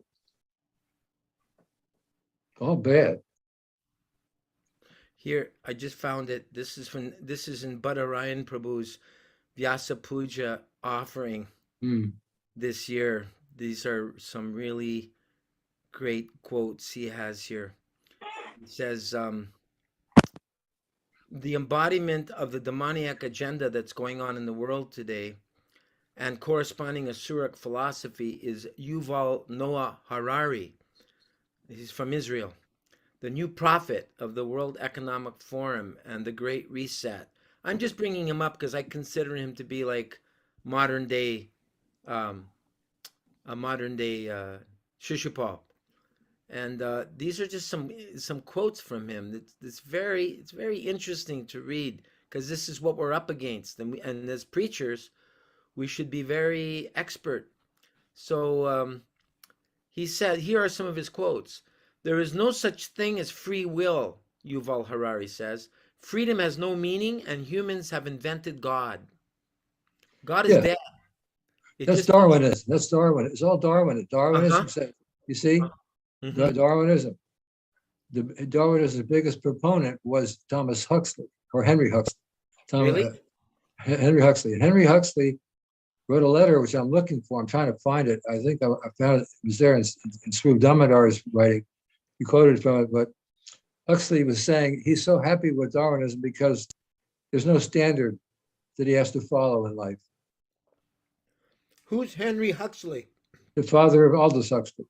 Oh, Can I make a comment, Gaura? yeah. You know, I've read quite a lot of Yuval Harari's work, and Okay. I think things have to be quoted in context, because the quote you just said, it basically comes from his book Homo Deus, and where What's it called again? Comma Deus? Homo Deus, meaning humans as gods. Homo Deus. Yeah, Okay. Homo Deus. And so, but I mean, it's curious because in that book, he is against Homo Deus. He is actually against AI. He's talking about AI and he's talking about algorithms. And the reason that he is saying that people don't have free will is that he's confronting Mark Zuckerberg on the fact that the algorithms keep feeding people what they want to hear. You know, like if you like this, then you'll like this whole kind of recommendation thing. Mhm. So that people stay in their own silos and they kind of think that they're making decisions about the information they're taking in, but they're not. Mhm. So that I'd like to sort of just frame the quote that you just gave Okay. in that context, Okay. because I think it's relevant. And curiously, although of course he is an atheist, he is absolutely against this idea of the computers and AI taking over, you know, namely. I overheard him. Yeah, but the reason he gives for that, you said, I saw him say it just a few days ago. He said, what, we don't need to consult intelligence high in the sky above the clouds. And I'm saying, we have our intelligence. We have our intelligence. His idea is our intelligence is higher. Mhm. So he's putting down, you know, artificial intelligence. What he's thinking intelligence is more than sufficient to explain everything. You see, so it looks like he is resisting something, or maybe, but actually he's making it clear that we don't need any higher intelligence. We are the higher intelligence. Mhm. Oh, I know, namely his. Right. I know his arguments are flawed, but I'm just giving you the context of Thank that you. quote. Yeah. Thank you. Another one I have here that Badarayan Prabhu dug up is God is dead. It just takes a while to get rid of the body. Jesus is just fake news. Humans have invented God. Humans have invented heaven and hell and free will.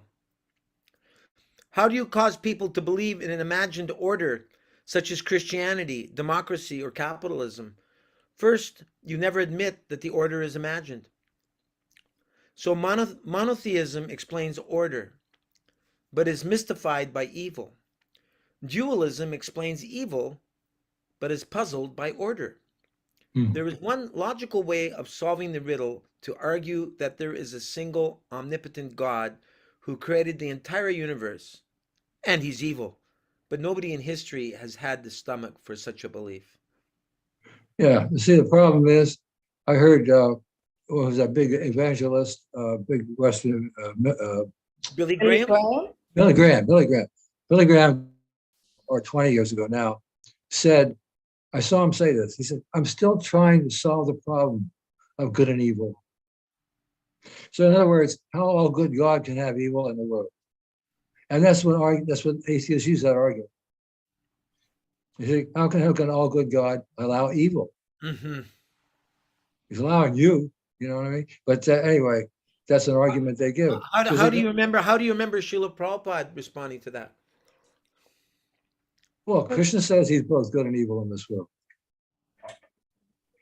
It's all according to the desire, the spirit soul combined with their karma. It's the karma they've done and what they're desiring for the future that determines the next birth. You see, so everyone is under the modes of material nature according to their karma and past behavior. So good and evil is the outcome of the modes of material nature. But Srila Prabhupada said, actually, it's not a question of good or bad. It's all bad. Like the example of wet stool and dry stool. It's all stool. Yeah, it's all bad because it has nothing to do with Krishna. Mm-hmm. But it's not out of his control. Nothing's out of his control. You know, even this whole world, everything's rolling down from the Rakshasas. They're under his control too. Mm-hmm. Everything's under his control. They're being allowed to do what they're doing because it's their day. They've been planning it for a long time. Centuries. They've been doing it. They've been planning. No, they've been doing it. It's been rolling out. This is just a modern, very update version, but it's been rolling out all along. All these previous big wars, World War I, World War II, these things are all set up by the Rakshasas. Mm-hmm. Srila explains that in Rajavidya. They take great delight in creating great machines to crash against each other. And the Rothschilds, they sell weapons to both sides. Yeah, they're the Rakshasas. See? Those big names that people use, all those big names are the Rakshasas. They may look like human beings. They can shape, they're shape changers. They can shape and they can live longer, you know.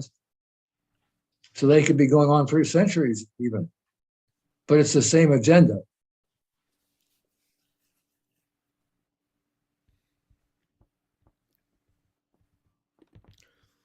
Here's another one from Yuval Harari. He says, in the future, the elite, with their advanced technology, will decide what is best for mankind. In the future, authority must shift away from human decisions to algorithms based on data and computing power. And so now he's praising computers. Yeah.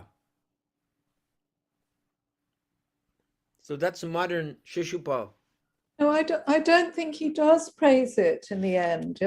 You know, he's actually against this. He's made many stark warnings about this, and he's one of the few people that do. He's very vociferous about the danger of artificial intelligence. But his real motive is we don't need it. We're intelligent enough. If you got my intelligence, you see that's what he's thinking.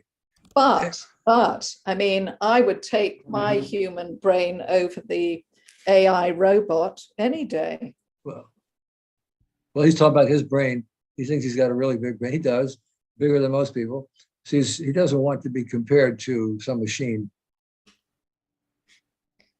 No, I don't think it's that. I think they have, or he has, trepidation about the power that this AI is going to have, which is, you know, faster than anything the human brain can compute, et cetera. And one of the things that other people warn about as well is that this will create massive unemployment because so much will be done by the AI robotic features that there'll be massive unemployment.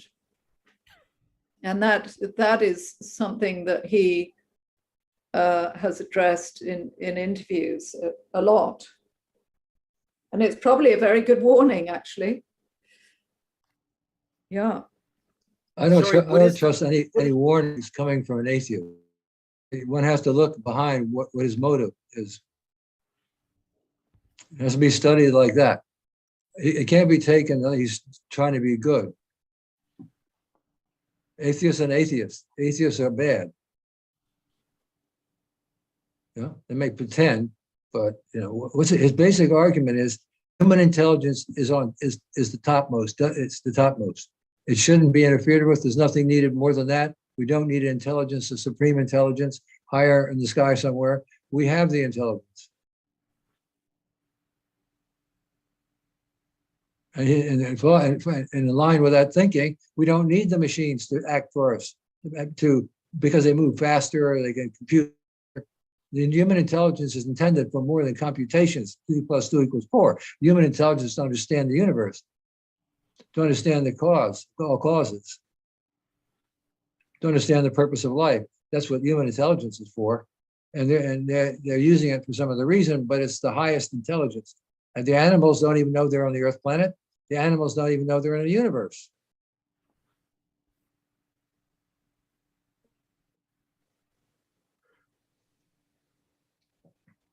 He says, we do not become satisfied by leading a peaceful and prosperous existence. Rather, we become satisfied when reality matches our expectations. The bad news is that as conditions improve, expectations balloon. He's such a good word juggler. That's why people invite him to speak, Mm-hmm. because he's flowery words. This is all from Sapiens, A Brief History of Mankind. He says, is there anything more dangerous than dissatisfied and irresponsible gods who don't know what they want? The most common reaction of the human mind to achievement is not satisfaction, but craving for more. That's true. People are usually afraid of change because they fear the unknown. But the single greatest constant of history is that everything changes. So what? But the soul is unchangeable. He doesn't say that. Uh-huh. Nothing captures the biological argument better than the famous New Age slogan, happiness begins within, unquote. Money, social status, plastic surgery, beautiful houses, powerful positions, none of these will bring you happiness. Lasting happiness comes only from serotonin, dopamine, and oxytocin. So he's bringing happiness down to like a biochemical level, isn't he? Right. Happiness is another illusion. He's right. Material happiness is an illusion. So he actually has some he has some truth. Well, it's it's truth being misused Uh-huh. to support an atheist. Right.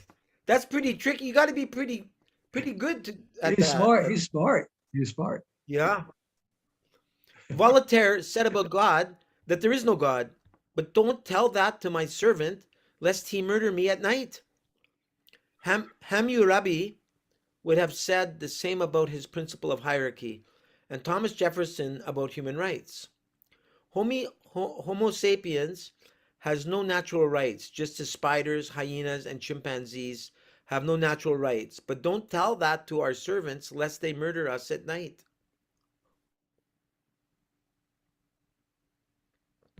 Large numbers of strangers can cooperate successfully by believing in common myths. Any large-scale human cooperation, whether a modern state, a medieval church, an ancient city, or an archaic tribe, is rooted in common myths that exist only in people's collective imagination. A lot of half-truths. They're half-truths because they're not connected with Krishna. Aha. So that's what makes an atheist a good truth maker. His truths are pretty much obvious, but he doesn't make any connection. Why something's true, why something's false. Uh-huh. Oh, he's kind of a Gyani. Huh? He's kind of a Gyani, kind of. He's a speculator. Uh-huh. He says in his Sapiens, A Brief History of Humankind, you could never convince a monkey to give you a banana by promising him limitless bananas after death in monkey heaven.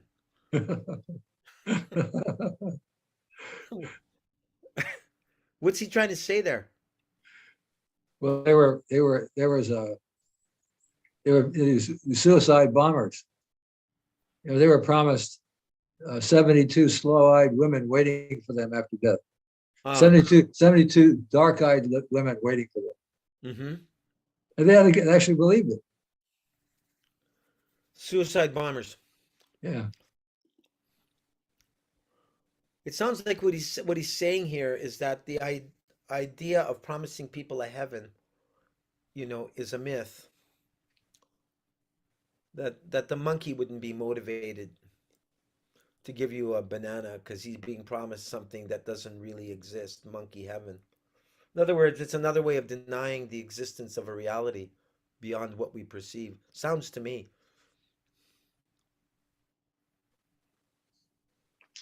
All of these speculators, their whole business is to distract us from their path, Yeah. from asking what the purpose of life is, from trying to understand about God. This whole thing is a distraction. He says, how do you cause people to believe in an imagined order such as Christianity, democracy, or capitalism? First, you never admit that the order is imagined. So, in other words, he's saying everything's based on speculation. There's no absolute. Nothing works. That defies common sense. He says culture tends to argue that it forbids only that which is unnatural. But from a biological perspective, nothing is unnatural. Whatever is possible is by definition also natural. Uh, A truly unnatural behavior, one that goes against the laws of nature, simply cannot exist. So it would need no prohibition. wow, no standard of life, nothing. Nobody gives a standard. Nobody gives right or wrong. Whatever you do is okay. It's all natural. It's natural. Yeah. No wonder people like him so much because he's So basically, it's scientific existentialism. uh-huh. He's justifying people's whimsical behavior. Yeah, killing.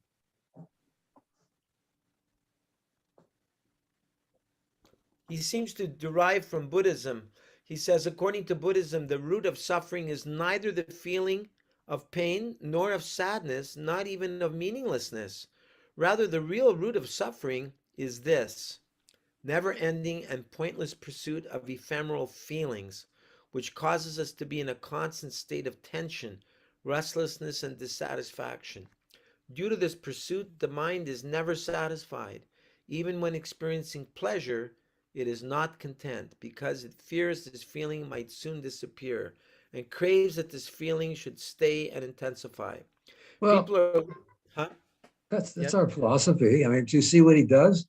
He says Uh-huh. he uses half truths. He makes them half truths because there's no connection. Like Krishna says that in Bhagavad Gita, but Right.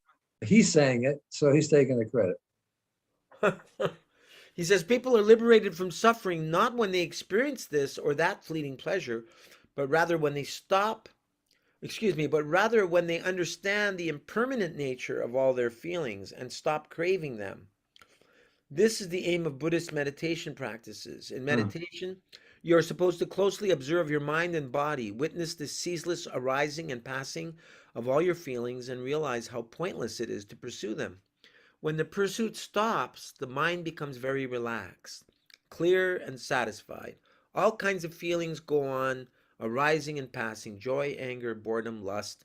But once you stop craving particular feelings, you can just accept them for what they are. You live in the present moment instead of fantasizing about what might have been. The resulting serenity is so profound that those who spend their lives in the frenzied pursuit of pleasant feelings can hardly imagine it.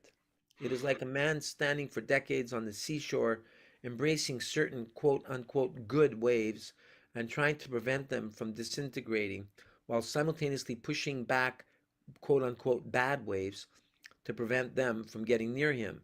Day in, day out, the man stands on the beach, driving himself crazy with his fruitless exercise. Eventually, he sits down on the sand and just allows the waves to come and go as they please. How peaceful. I'm Sounds converted. profound. I'm Huh? converted. But the thing is, Srila Prabhupada said Lord Buddha didn't even teach them about the mind. Uh-huh.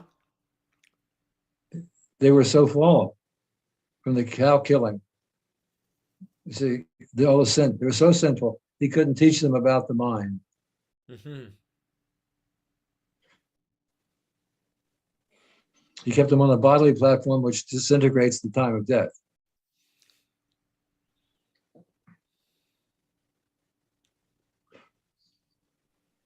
So we see this popular atheist, his philosophy sounds like it's largely based on the atheism of Buddhism. You know what he is? He's a motivational speaker. Uh-huh. He's in that class. He's an atheistic motivational speaker. Uh-huh. I see motivational speaker books in the local Krishna bookstore. Uh-huh. He's just got a different language, but it really comes to nothing. Well, that's what Buddhism is about, right? Nothing. It's about the void. I Well, saw a can you preach? cartoon one time. I saw a cartoon. One Buddhist was giving another Buddhist uh, a box with a ribbon on it for Christmas, and then one Buddhist opens it up and he says, "It's just what I always wanted. Nothing." It's empty. It's empty box. Yeah, how can you preach about nothing? Well, he seems to be quite articulate at it. Yeah. What do you think, Nandapatni?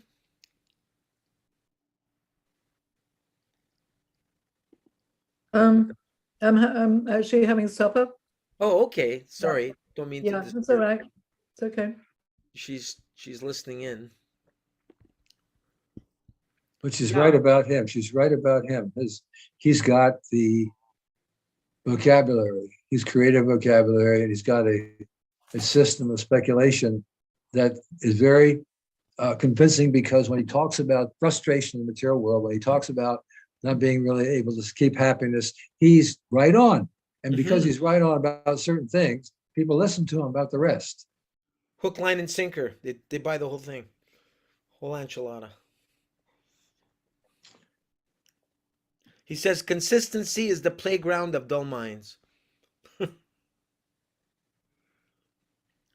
So what does Banarayan do in the end after this offering to Srila Baba? He's offering him something that Srila Baba already knew about, in the sense that, these are all atheistic arguments, modern arguments to inform Srila Baba of the latest atheistic arguments. So what's the end of the offering?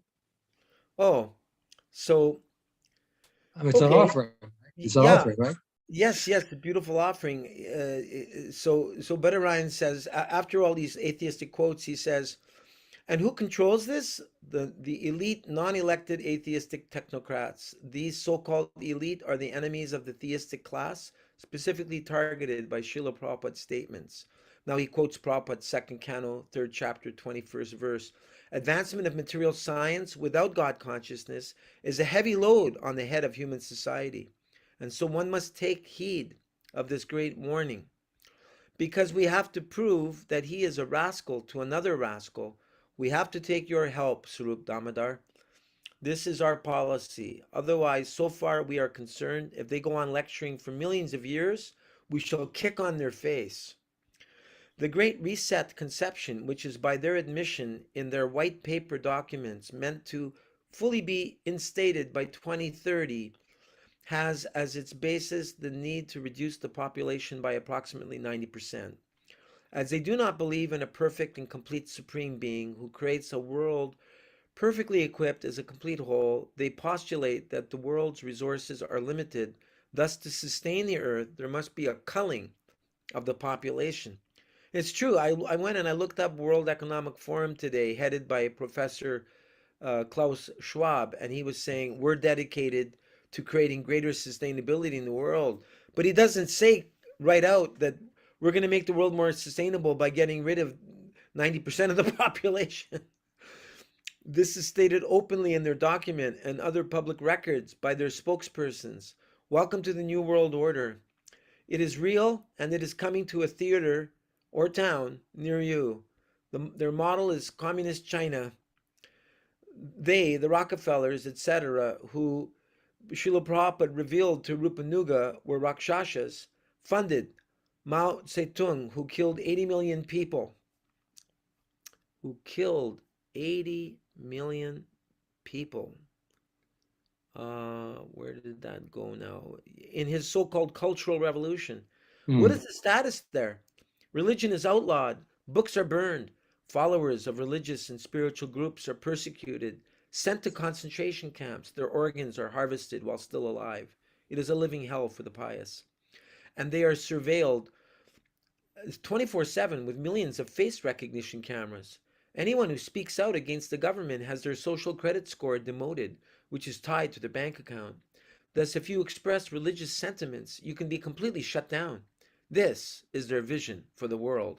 Fast forward it to the potential of their running the world, and we see the very real potential of the metaphorical and physical burning of Srila Prabhupada's books. A plus B equals C. This is the ultimate destiny of woke culture in relations to Krishna consciousness. We should be aware of their agenda and plans, as Srila Prabhupada states in this brilliant but grave warning. So this warning was spoken, I don't know if Nanda Patni was there. It was in London on July 11th, 1973. Were you in London, England in 73, Nanda Patni? It's a Bhagavad Gita class, chapter 1, verses 6 to 7. Prabhupada quotes, then Duryodhana, first of all, he pointed out the military strength of the opposite side. This is intelligence. One should take calculation of the opposing elements or the enemy side. In fighting, the first thing is to take estimation of the enemy side, how much they are strong, how they have arranged. Then one should calculate how to counteract, how to fight with them. This is intelligence. Without taking any calculation of the other side, if you are not prepared, then how you can become victorious? This is sane proposal. That is, upayan chintayet, pragyo apayan cha chintayet. Pragya, an intelligent man, not only thinks of the bright side on his business, or this fight, or this any. So many things we have to deal with. Simply, we should not calculate the brighter side. There is darker side also. We should always think, if there is some thief, if there is some rogue, they cheat us, then what precaution I am going to take? This is intelligence. If I simply calculate that, quote, in this business, I will make so much profit. In the meantime, somebody comes and cheats me and goes away. Therefore, upayan chintayet pragya apayan cha chintayet. Darker side also should be thought of. That is intelligence. Just like they are doing. After calculating the darker side, enemy means darker side. They can defeat me at any moment. That is darker side. So that's Bhagavad Gita, July 11th, 73. And then he quotes in a conversation with Rameshwar, Srila Prabhupada says, just as Krishna appears to protect the devotees and annihilate the demons, so this Hare Krishna movement has arisen to annihilate the two great demons of our age, godless communism and godless science. So there must be a war to end it. Wow. And I remember reading a quote from Prabhupada where he stated the purpose of the Temple of Vedic Planetarium is to destroy communism in the form, to destroy atheism in the form of godless communism and godless science. Similar quote. Taken from a conversation in Mayapur, April 4th, 75, Prabhupada said, but if the American people take to Krishna consciousness and fight with the communists, they'll come out victorious. Then the menace of communistic movement will stop. And we want that. We want that these demonic communists should be finished. Wow. Let's not be sentimental here, Bhattarayan Prabhu says. These are fighting words from our founder Acharya. We should not take them lightly, especially in consideration of the words of the New World Order's leading prophet, Yuval Harari. They are the enemies of humanity, theism, and Vaishnava Siddhanta. And they're coming for our children and the children of our children. Make no mistake about it. Look at the degree of sexualization and gender confusion within the youth of today. It's alarmingly more degraded than 10 or 20 years ago. And yet we observe that there is a tendency within the society of devotees to lean towards acquiescence to modern culture rather than standing firmly rooted in truth. We are not the International Society of Acquiescence. No, we are the International Society for Krishna Consciousness. We can stand and fight firmly rooted in Srila Prabhupada's mood while still being mature and gracious. But we must never back down or make compromises. This is a great danger, and it remains so today as the influence of the elite demonic class seeks to infiltrate and influence every aspect of society, including the religious and educational institutions. ISKCON is such an institution and is not immune. Srila Prabhupada and his Lord Sriman Mahaprabhu and Nityananda established the RWO, the real world order, based on the eternal principles of Sanatana Dharma. This is the order we must be, not only promoting, but vigorously fighting against its opponents, who seek to stringently dominate the world with their maligned agenda. It is anti-human and anti-God, and will cause great havoc, as it has already. Much more can be said about this, but I will leave it at that. The bottom line is that we, as members of Srila Prabhupada's party in the Hare Krishna movement, must stand and fight this atheistic agenda wherever it rears its ugly head, and be discerning enough to understand how it cloaks itself in many clever ways for the greater good. Simultaneously, we must present the sweet, sublime philosophy of the Bhagavad for the upliftment of human society, which is suffering so greatly under the rule of demonic leaders. This is the battle cry of the Krishna Republic under the directives of Lord Chaitanya's chosen general, Senapati Bhakta Srila Prabhupada. He especially wanted the Bhaktivedanta Institute to lead in this fight, and the rest of the movement to give its support. Maybe we be faithful and fearless in this regard and never turn away from the fight. I am most humbly offering my heart and soul and energy to you, Srila Prabhupada, to be used in this great Kurukshetra fight of the modern age. I beg to remain your eternal, aspiring, lowly servant, Badarayan Das. I loved it. That's wonderful. His offering, just bringing Shilpa up to date on what he said about the Rakshasas, how they're manifest. And like Shilpa said, we have to be cautious because this world is very, very dangerous at this time. And the devotees have to be aware of the mind of the enemy. Like if they knew what I was thinking, they would kill me. So fact of the matter is that the devotees have to be aware. So what's the proof of being aware? You don't look. Someone just sent me the other day. I lost track of it now, but information how the movement, how ISKCON, I should say, was infiltrated. One particular big devotee who's been around since around 2005 is sitting on all the major trusts and councils within ISKCON, but he's also sitting on all these other things out there. They're all part of the of this New World Order. He's sitting on that. He's part of Schwab's group. He's part of the New World Order people. He's also sitting on as many other organizations as he's sitting on committees in ISKCON. That's horrific. That's called infiltration. Wow. Okay, so that's been done, and that's going on. So, and that's why one of the reasons is infiltration of ideas and of persons. That's why the leadership of ISKCON came out in favor of the jabs. That's part of the Rakshasa rollout. Not everyone believes that. As soon as you start talking that way, Rupanuga Prabhu, they think, conspiracy theories. Okay. They do. Who cares? Truth is a truth. The truth is a truth, Conspiracy theory is always the payback. It's either I deny this, they deny it, or I deny it. Or, this is conspiracy theory. It's like all the alternative media is all conspiracy theory, which is nonsense. There's a lot of good science and physiology, medical science on the alternate media. And there may be some wacky stuff, which thus gives a bad rap to the good things in alternative media. The point is, he's making what the Ryan's making, and Srila Prabhupada's making. We have to be cautious. We have to be, discretion is a better part of valor. Hmm. And Ryan is showing us a Kshatriya spirit here, a fighting spirit, which Krishna has and which our movement's always had too. See, but right now we don't have the power to change anything. We just have to be cautious and we have to be careful.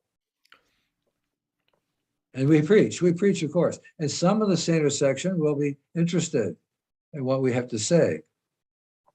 Okay? We're after the senior section. The non-devotees are divided into two, the innocent and the atheists.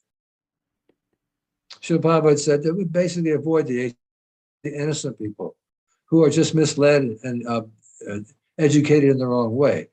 You see, and there's a lot of those people in this country. There's a lot of these people around the world who are saner section, and they are dismayed about all these changes, all these gender this and that, and all these other things going on, all the violence and the government allowing it to go on. They're also watching this. Hmm. They don't speak out as much because they don't have the media. They don't have the media to speak out on. Well, they censor us anyway. I mean, I've experienced it so many times. There's so many buzzwords they're watching for, and we just set up a whole bunch of them. So I know. it's like, I hope this stays up. well, my point is, if you want to stay on air, you're going to have to stick to Shastra, and even then, we're going to be considered sophists and pushers of mythology. But that's a little harmless. But we start talking anything that seems to be anti-government, oh, that's another thing. Or anti-agenda, that's another thing. Anti-Rakshasa, that's another thing. So you're taking a risk. Hmm. Well, so did Srila Prabhupada. Prabhupada talked about how he, as a young lad, walked over the dome of the Victoria. What is it called? Victoria. It's in Calcutta. It's a big building called the Victoria Memorial, I think. And he said he climbed to the very top of it. That he was always very daring. Huh. I didn't know about that. Yeah. I mean, and at the age of 69, I mean, starting the whole movement, bringing the whole movement here, starting from scratch. Right. So we shouldn't think we're too old to do something. No. With some curly white plastic bathing shoes. Did you ever see those plastic shoes that Prabhupada had? Came Plastic over. shoes. Yeah.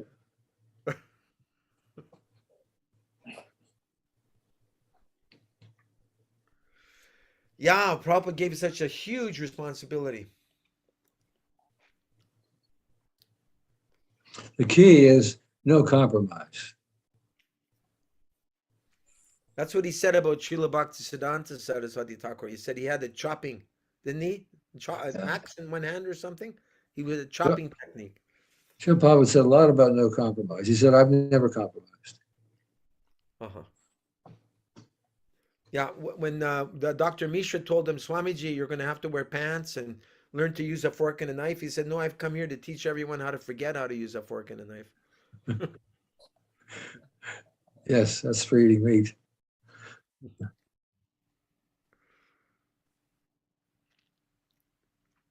Prabhupada said, I never worried about winning a popularity contest. And he said, we are not a mutual backpatting society. He said we're not for vegetarianism or non-vegetarianism. That is not our business. We are Krishnaites. We do what we follow what Krishna says. And he said we are Krishnatarians or Prasadamarians, not vegetarians. We only eat what we can offer to Krishna.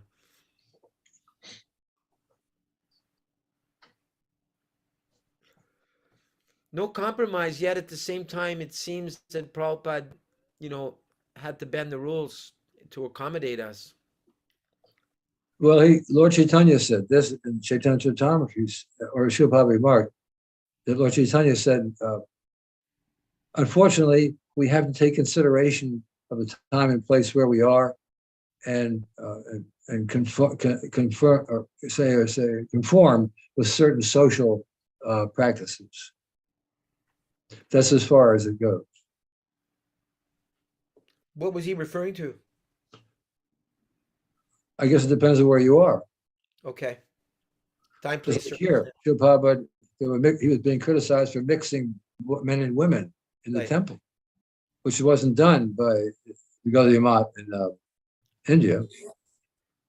And what about giving second initiation, about marrying grihastas? He had to make certain adjustments. Giving Brahminical initiation to women. I don't know if that was done before. Well, that was initially, that was a big of an issue, you know. Now, not an issue, but it was brought up early before I arrived, and it was solved by the time I got there because, you know, it was understood women could have second initiation. But that was a new thing. Before you arrived, I don't think so. I mean, you arrived when Prabhupada came to 26 Second Avenue. What month? Was it 66? It wasn't 65. It was 66. No, you know, I think he started in July of '66. Prabhupada came July 66, and you arrived in October? Yeah.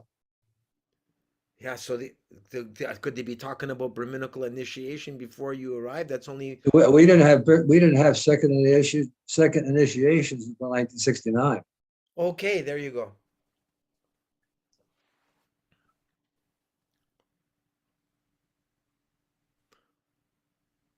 Wow, so you met Prabhupada just 3 months after he got 26 Second Avenue. I was in Buffalo when second initiation started, and I had to go to Boston to get initiated. Oh, Second you- initiation. were you in one of the first Brahminical initiations? I don't know. I think that started at that time, and I was there.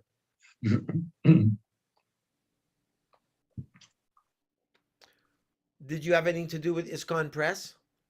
That was there in Boston. It's gone what? Press. No, I was working. Hmm. And I know that Satsarup and Brahmananda, they were contributing financially, but you had a family. Did you have enough to contribute anything? Not really. It was pretty. You know, it was. I wasn't paid that much. No. So you were a social worker. Well, I was. Yeah, I was working in the Department of Welfare, and that became the Department of Social Services. So I had to go on strike to get that title. Even. Anyway, yeah, public assistance was really it's called public assistance. And Satsarup, he was also a social worker?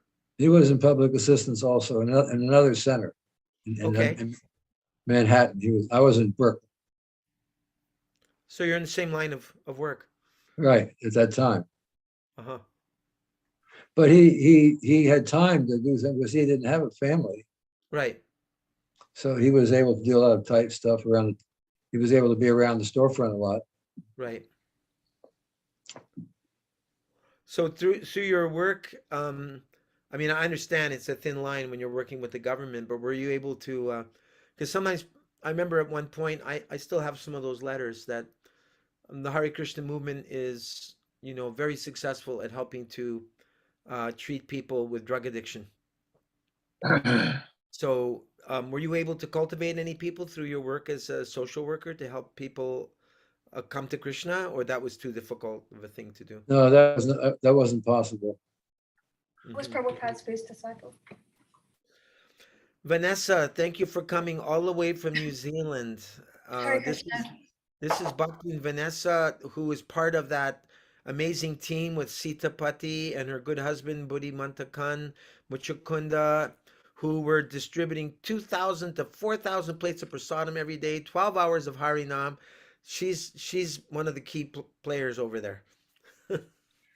I'm hardly that. I'm just the mother of two kids that went along. But thank you. Hare Krishna. Hare Krishna. Hare Krishna. Your children are what ages? Amala's turning 6 next next week. And Dani's 10. Uh-huh. Are you able to come on camera, or it doesn't work?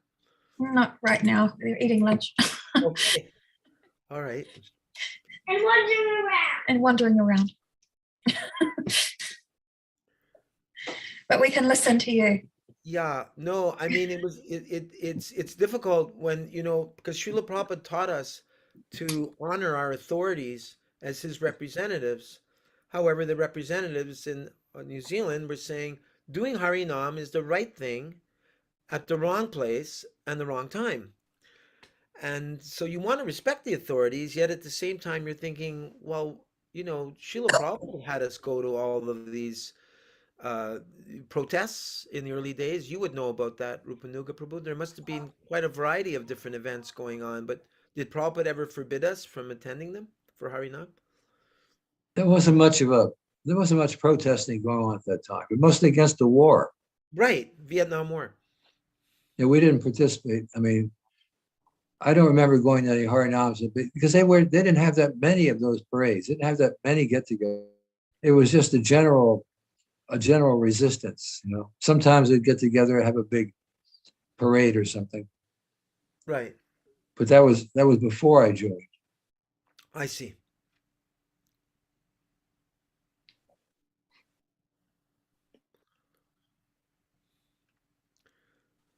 So we want to honor our authorities, but sometimes we're in a tough spot because we see a marvelous opportunity for preaching, and we're being told, "Don't go there. Going to get a bad image." See, I don't have that problem because I don't have authorities to honor except Srila Prabhupada. So I don't have that problem. Whenever you say, well, our authorities, I don't identify with that because I don't accept those authorities for the rare reasons that they don't deserve it. They're not acting like authorities did when I was an authority in the movement. Let's put it that way. You were a GBC for 18 years? I was GBC from 1970, the beginning, until 1988. 18 years. Wow. Well, some of them been on there for 50 years. I mean, some of them been there since. What's the difference between being an authority during those times and being an authority today? Because Srila Prabhupada was behind us. And everybody knew it. And Everybody knew. Prabhupada's not behind us today? Well, he was there. Physically, right. Yes. He said, these are my personal representatives. He said it in print. So that was behind us. All we had to do was not change anything or just pass on his instructions or his leadership. And you were saying that Prabhupada is known to never have compromised. And I guess with looking at the Hare Krishna movement through your eyes, I guess you've seen some compromises take place over the last, how many years has it been? 50 something years? Yeah. 86, 96, Yeah. 16. Wow, is it 56 years since Prabhupada started the movement? Yeah. Yeah. That is my 56th year. Wow. Vanessa has said that the Auckland Temple put a public notice up on the weekend in the national newspaper. I'll see if I can copy it here. Speaking of Auckland, What did they say? okay, I'll look it up.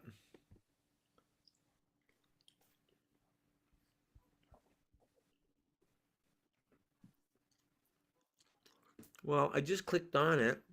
New Zealand Herald. Auckland would like to make it known publicly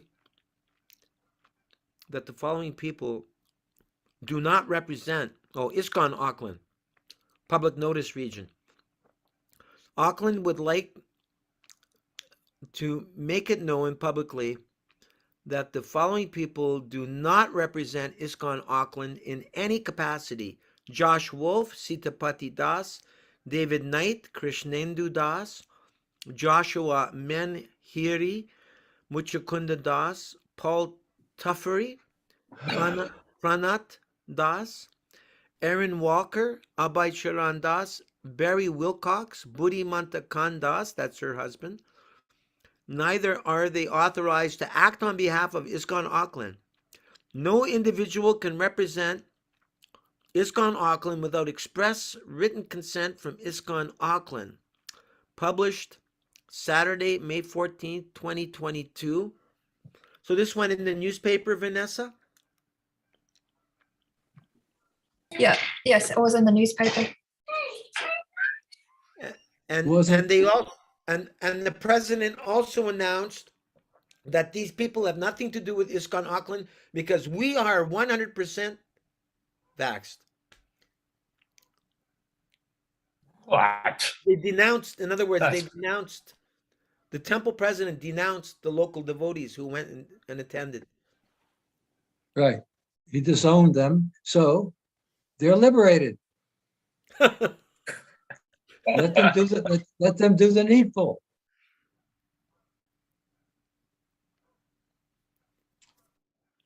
Practically, that was a notice that these people, they don't represent us, and he's practically saying, it's practically putting them up for arrest. You know what I mean?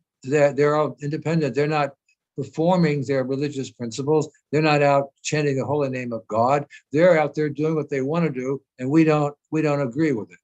It's just, that's leadership.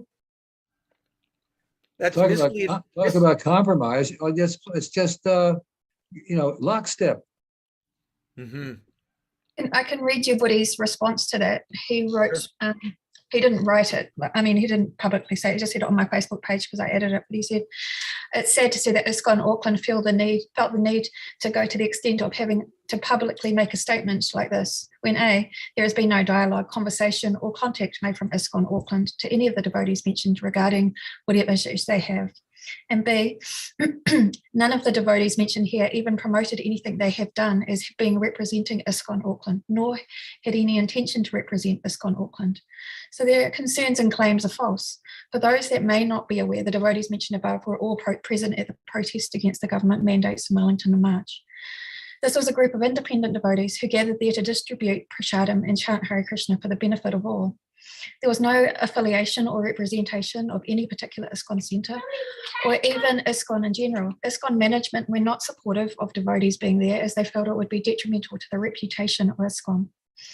This public notice in the Herald is a result of ISKCON's management concerns over the presence of devotees at the protest and the negative PR they perceived to be a result. Unfortunately, they're failing to recognise the ongoing tremendous benefit to many thousands of people that have taken up chanting Hare Krishna and other aspects of Krishna consciousness, philosophy, and lifestyle as a result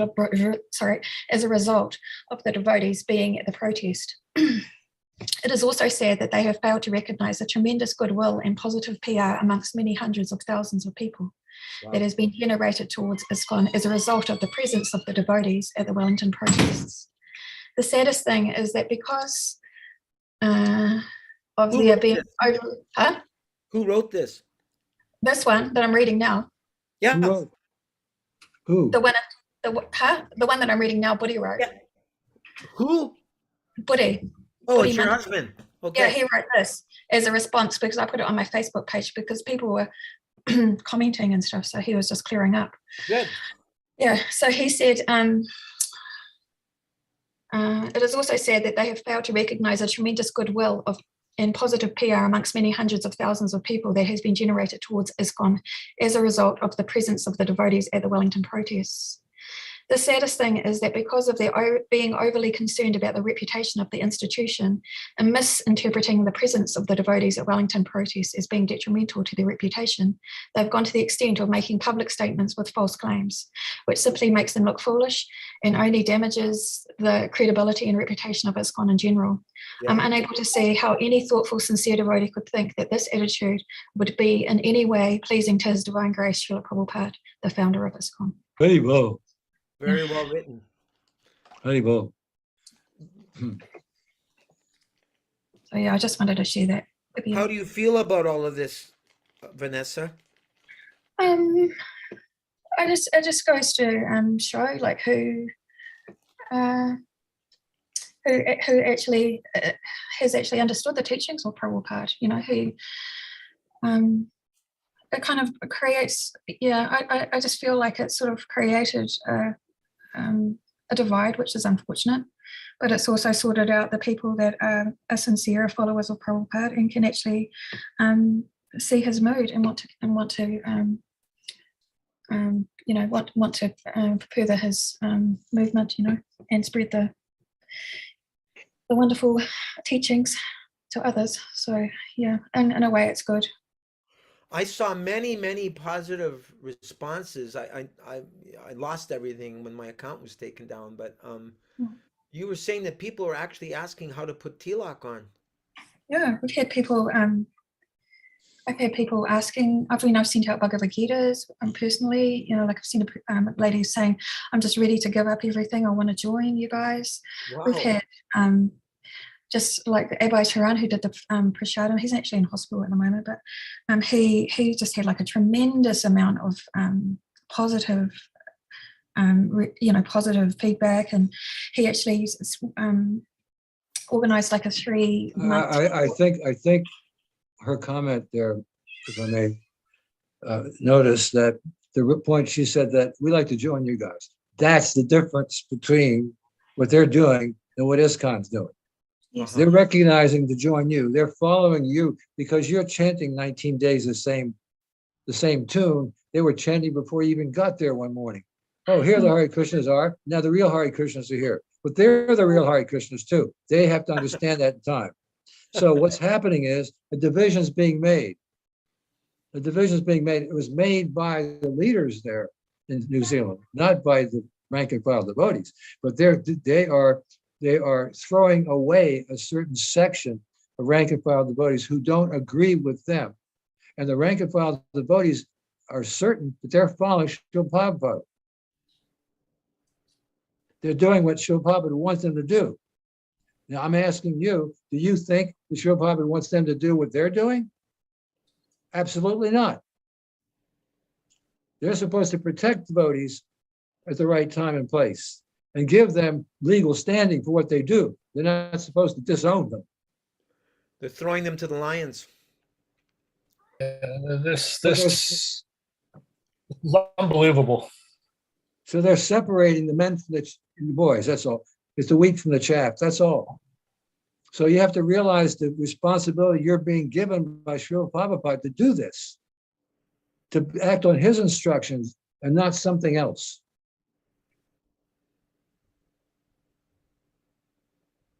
It's all a question of loyalty to Srila Prabhupada.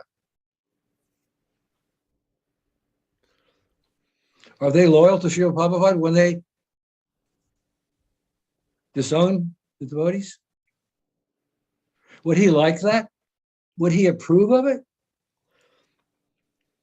Could I ask you a question? Is it a lack of understanding? Is it because they don't understand? They're not reading the books. They don't understand, or is it from selfish desires? Or why do they come? Why are they like that? Why is this happening?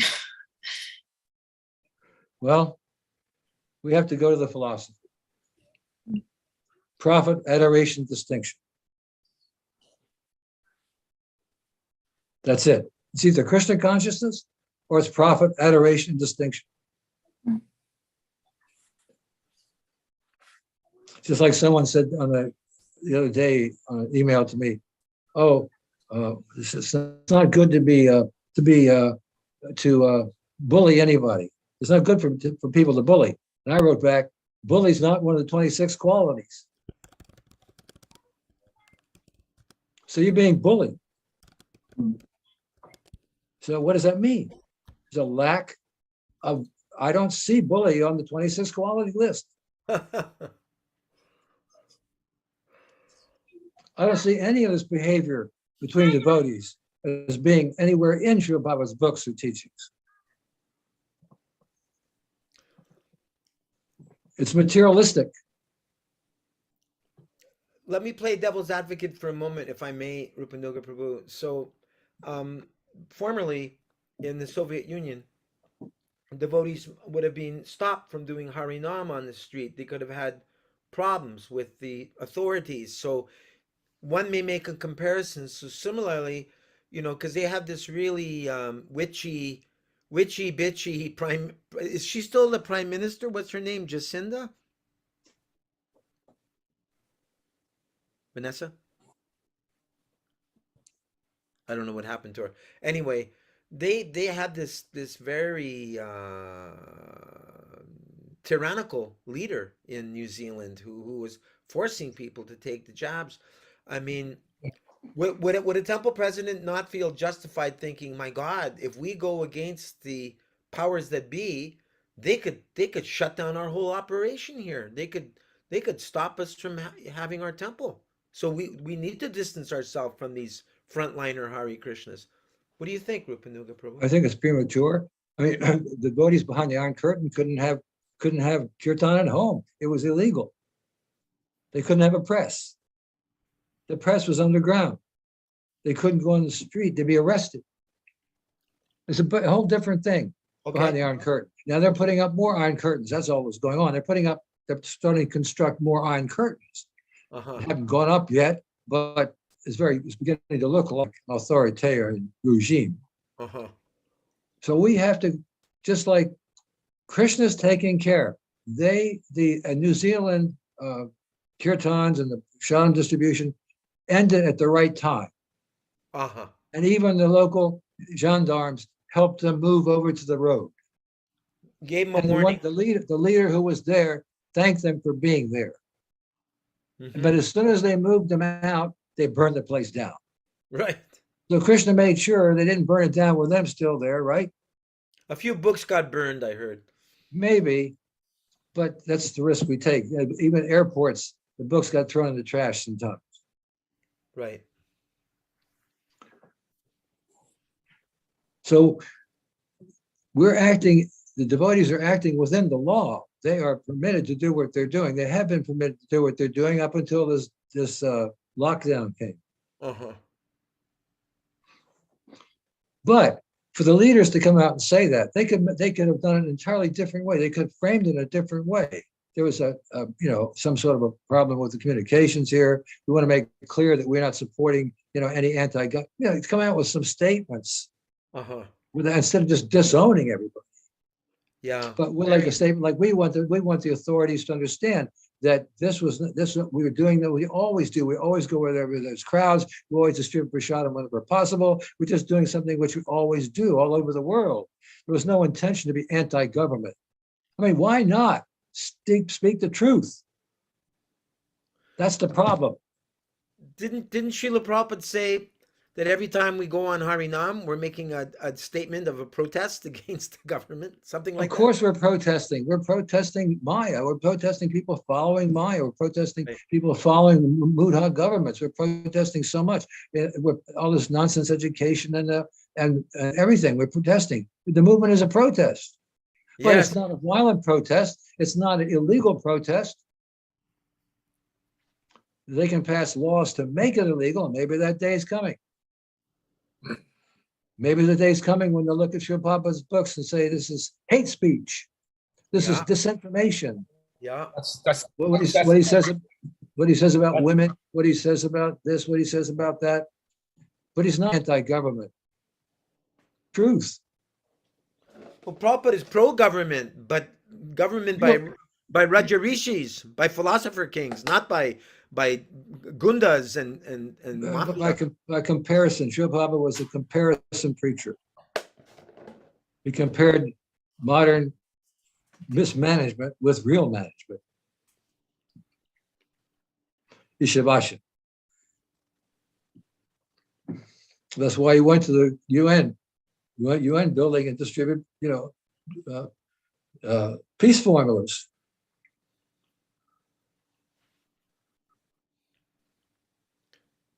He said before, if we get arrested, what do we do? We're in jail with Chant Hare Krishna. We're in the jail with Chant Hare Krishna like we do everywhere else. And that's happened several times. That's happened in Australia before. Eventually, we get out. There's a The famous concept- photo. Sorry, go ahead. Go ahead. No, you go ahead. There's a famous photo of Kurma Prabhu being carried away by the police. They're taking him to jail for doing Harinam. Well, that's how the movement started, didn't it? Lord Chaitanya Mahaprabhu said, everybody out to the street. First of all, he told everybody Nabudweep to chant at home. And they did it. But it raised such a din that the local Mohammedans complained to the Qazi. So the Qazi came, and where did he break that mridanga? In somebody's house. He went in the house and broke the mridanga. It was a home invasion. And what was the response? Well, Chaitanya Mahaprabhu said, all right, 100,000 men with torches within hours. That was, Srila Prabhupada said, the first civil disobedience for the right cause. Lord Chaitanya was not a wimp. No, he was a political activist in one sense. Srila Prabhupada said, Bhaktivinoda Thakur said, he defied caste consciousness in the cause of spiritual brotherhood. So all we're preaching spiritual brotherhood.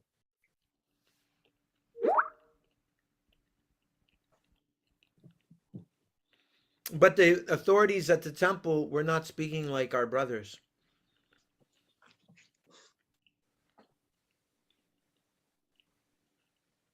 They disowned the devotees.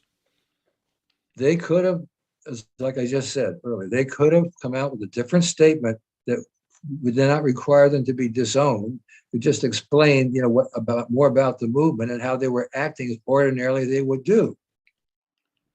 To make it clear, this is not we're not there as a part of the anti-government demonstration. In fact, the devotees were not part of the demonstration at all. They were there to demonstrate higher ideas, real cause, purpose of life, chant the holy name. So you got them to do that. Yeah. They didn't go there to protest the lockdowns. They didn't go there to protest, all that. That wasn't the reason for going. The reason was going was there's a great opportunity for people to hear the holy name. It's a great opportunity to distribute prashadam. Let us go there. Yeah.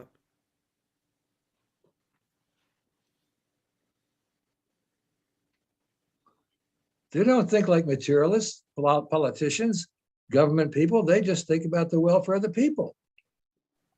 That's the way devotees think. So if the leaders of the ISKCON leaders were like that, even toward their own people, they would have acted in a different way.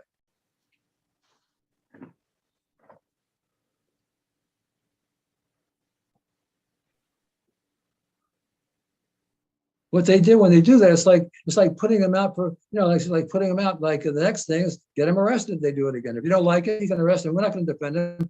We're not going to. In fact, ISKCON came out and said they don't recognize anybody who is objecting on a physiological basis that the injections include some DNA fetus material from the past, whatever these arguments were. The ISKCON came out, we are not giving religious exemptions based on that. They came out, said that.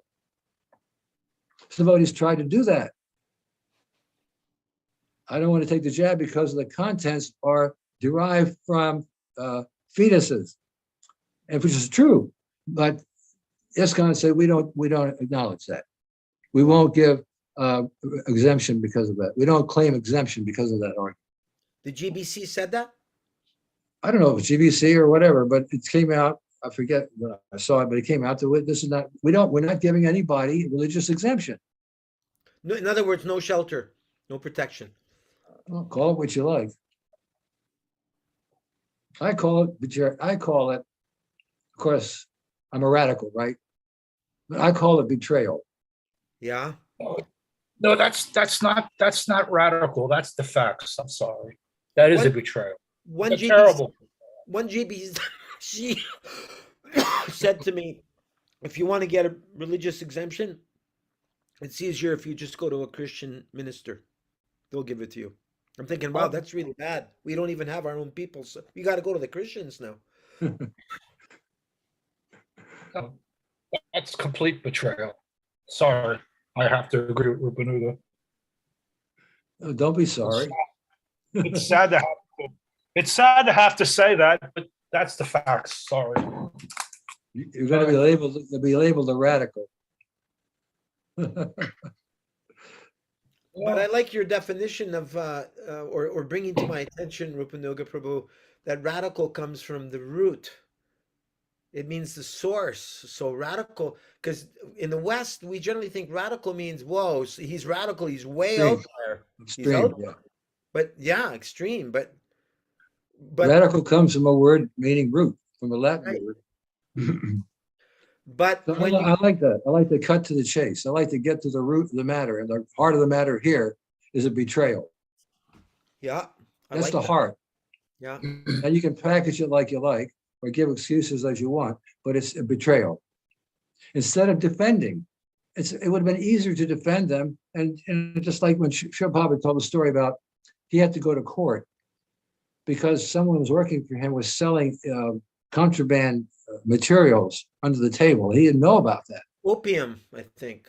Whatever it was from his laboratory. So he went to the court and explained that I didn't know that he was doing this, and I'm sure it's not going to happen again.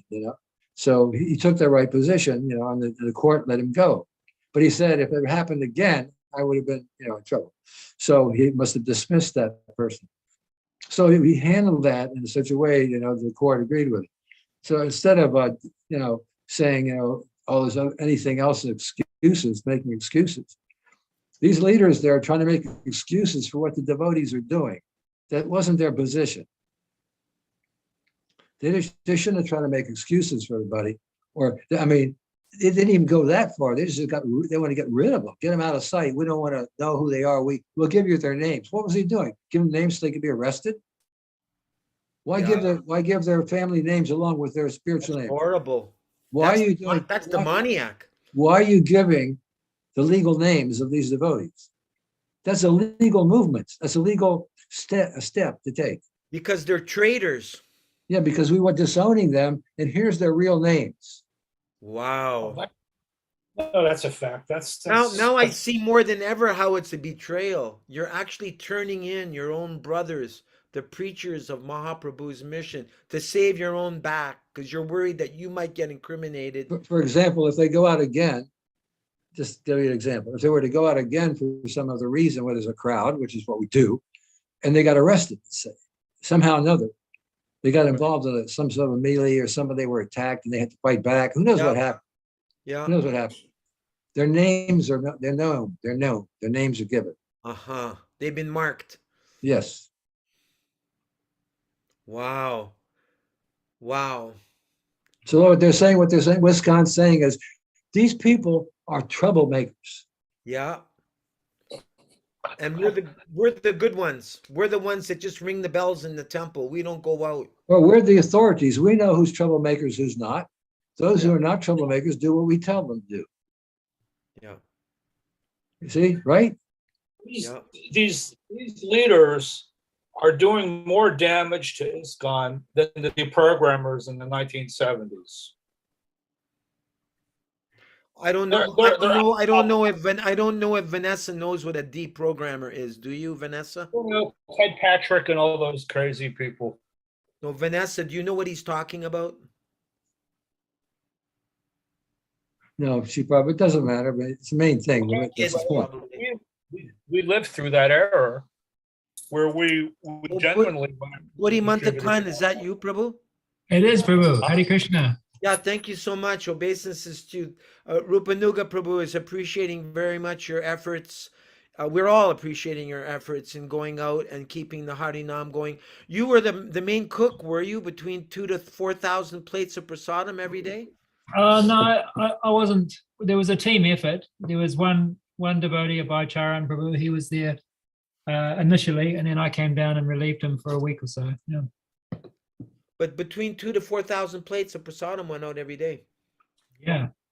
People are still talking about it. Actually, Abhay Charan, he had so many people contacting him afterwards wanting recipes that he decided to do a cooking course. Okay.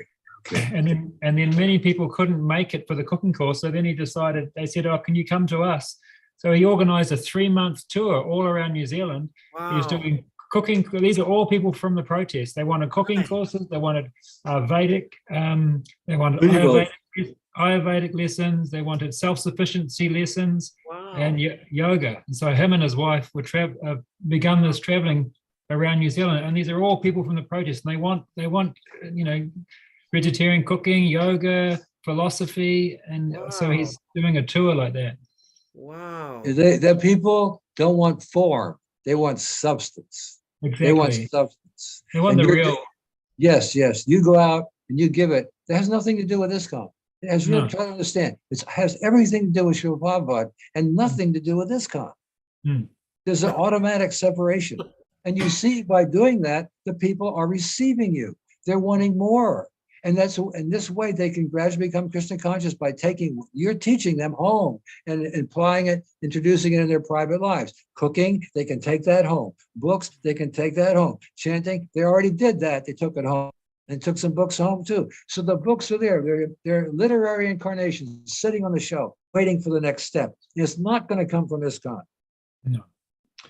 We don't have to say it anymore in Harinam or in book distribution that, oh, won't you come to the Sunday feast? We can go to their homes. We can have another feast. We can give them straight Srila Prabhupada. We can show them how they can practice at home, just like you're doing. Yeah, it's it's a revolution happening here. You know, Tell, there's tell so me, many. tell me, Buddhi Mandakan Prabhu, how did you feel seeing your name put in the newspaper as one of the alleged troublemakers who was going out to serve the public? What was your feeling seeing that? Oh, Because yes, it was my first laugh for the day. I laughed. I thought, I thought this is so foolish. It was like, first of all, who reads the public notices in the paper? Secondly, if anyone was to read it, what would it mean? And thirdly, the only people that would even take it seriously were people that were already yes men in the temple anyway. So, and the fact is, nobody wants to be a representative of ISKCON Auckland anyway. I mean, I've got no argument with them. I don't want to be a representative of ISKCON Auckland. I don't want anything to do with them. Well, let the people know that. Let the people know that you're a different line. You have a different agenda. You want to give straight teachings Srila Prabhupada gave you, which means to reach out to the people like this. Yeah, This I thought movement is aimed at the public.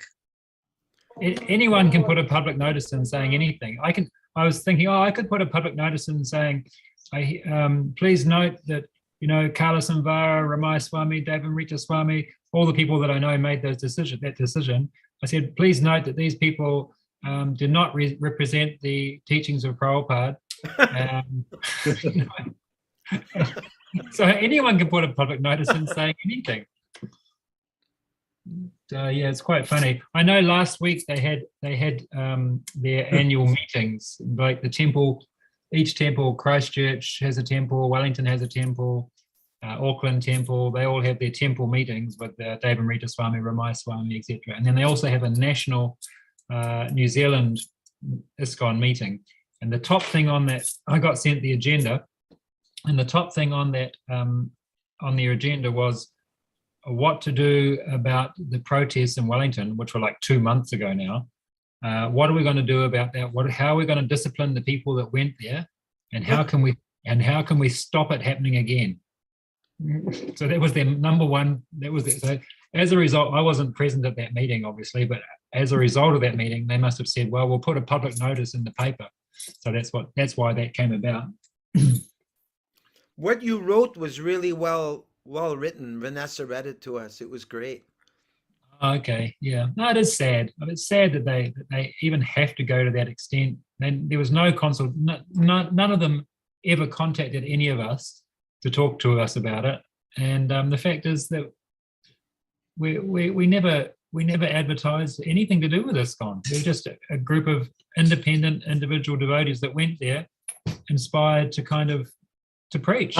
That's the term. That's the word. Inspired. Inspired. That's spiritual inspiration.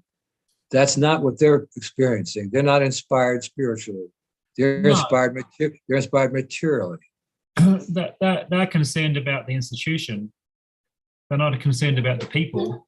They're concerned about the institution, Right. and the name and the reputation of it. They're not concerned about the preaching. They're not concerned about the suffering of the They're conditions. concerned about the institution being accepted by the government.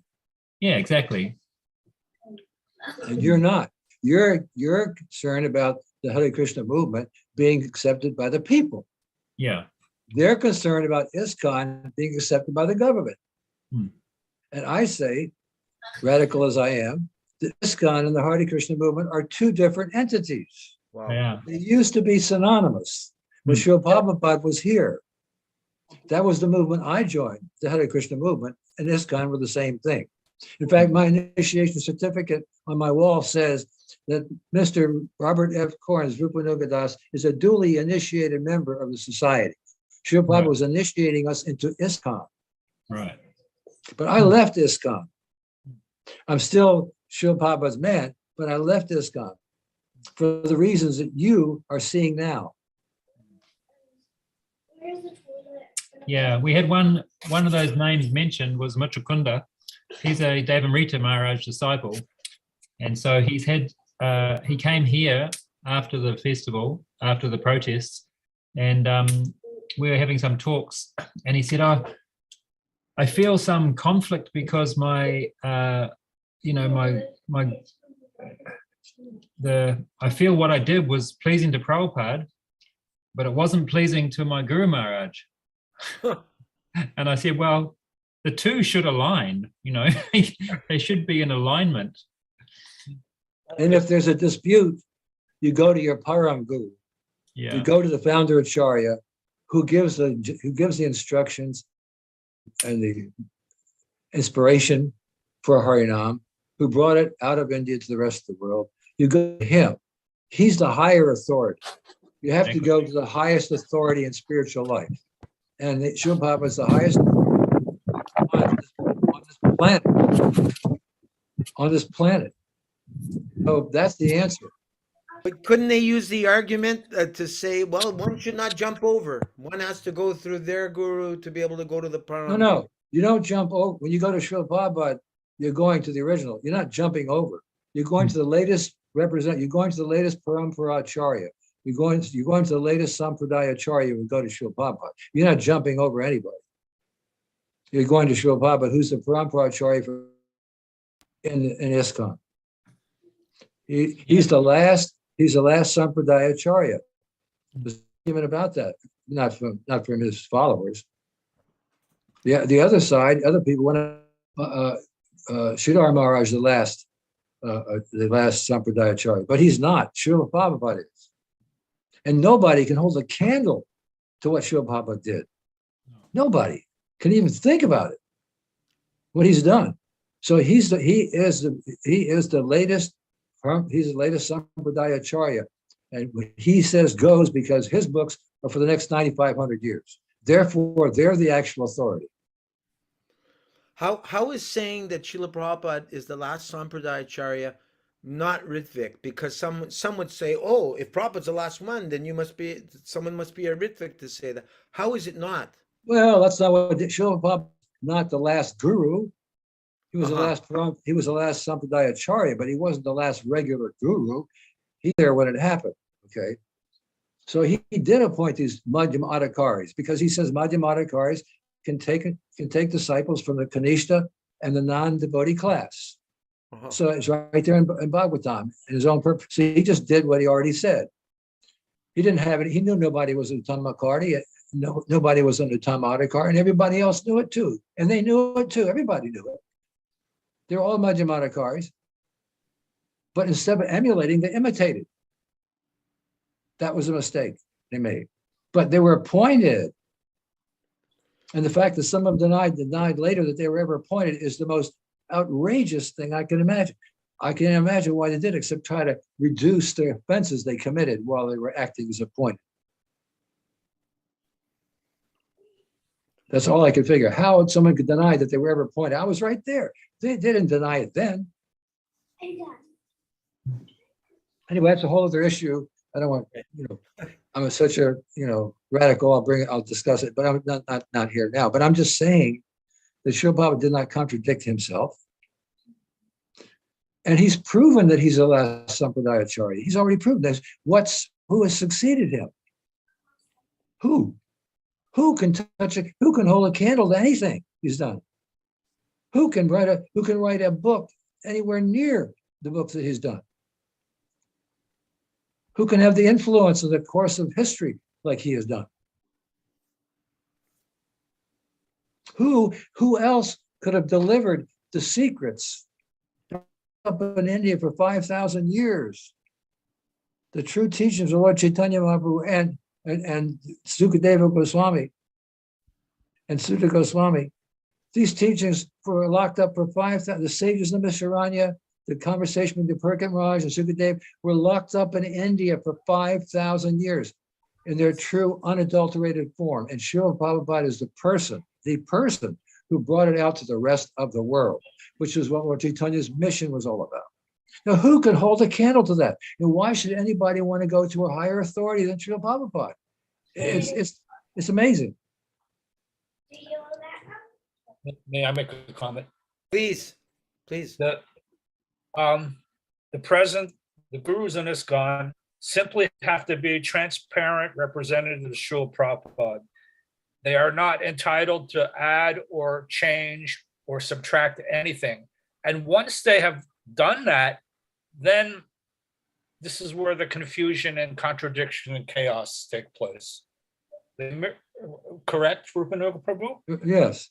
As soon as an order or an explanation of Srila Prabhupada is neglected, which is one of the offenses to the holy name, neglect the orders of the spiritual master. As soon as a neglect happens, immediately, instantly, a controversy is, and that's where controversies come from. Contradicting or neglecting something Srila Prabhupada said. And therefore you create disturbance, you create unhappiness, you create confusion when you create a controversy. Controversies didn't exist when Srila Prabhupada was here. There was no such thing as a controversy.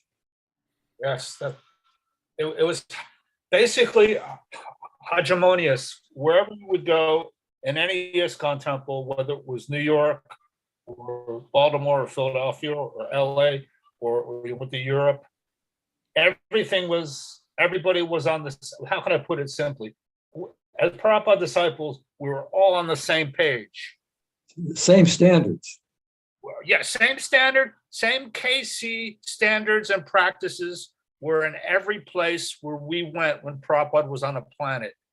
And the contradictions only started after people started messing with Prabhupada's instructions or neglecting them. Absolutely.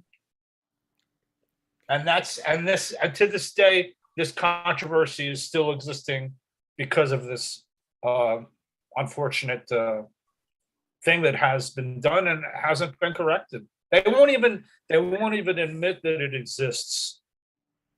I've actually tried to talk to GBC God brothers who stonewall me and refuse to, just humbly admit, well, we made mistakes. We changed Prabhupada's instructions. We ignored his instructions.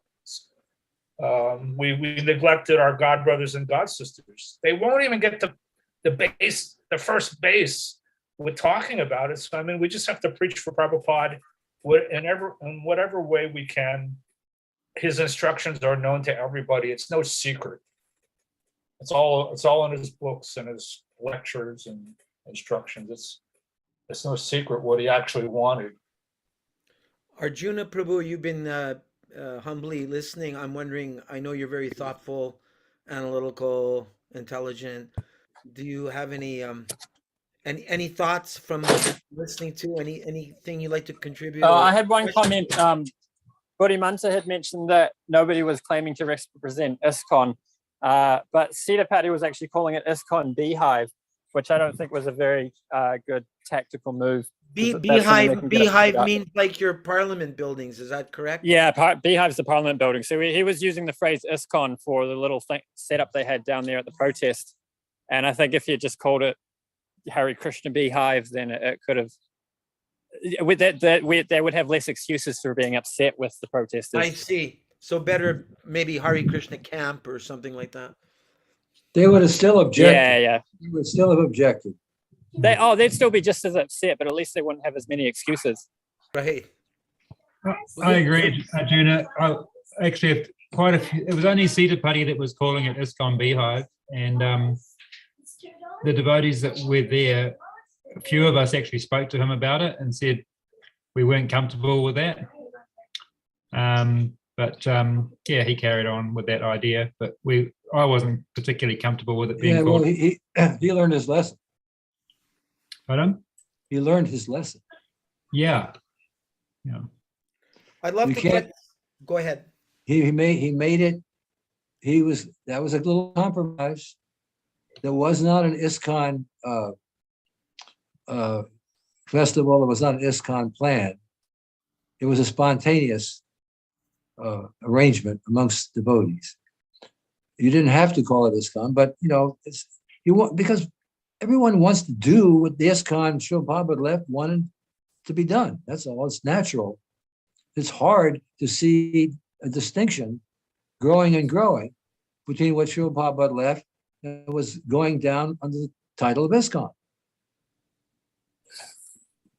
It's hard. Nobody likes it, but we have to face the facts.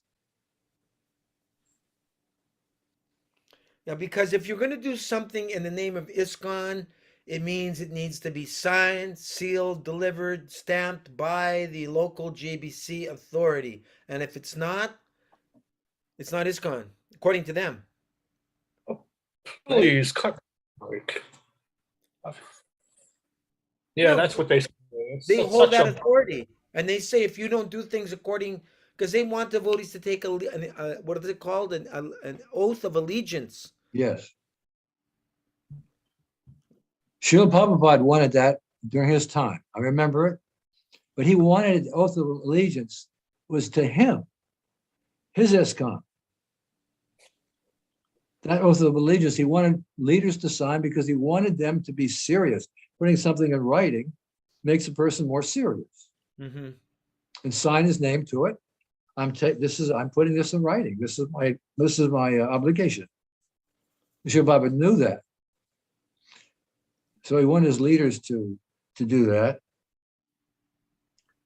But that was because ISKCON was what it was then. It was synonymous with the Hare Krishna movement. That's what Srila Prabhupada brought.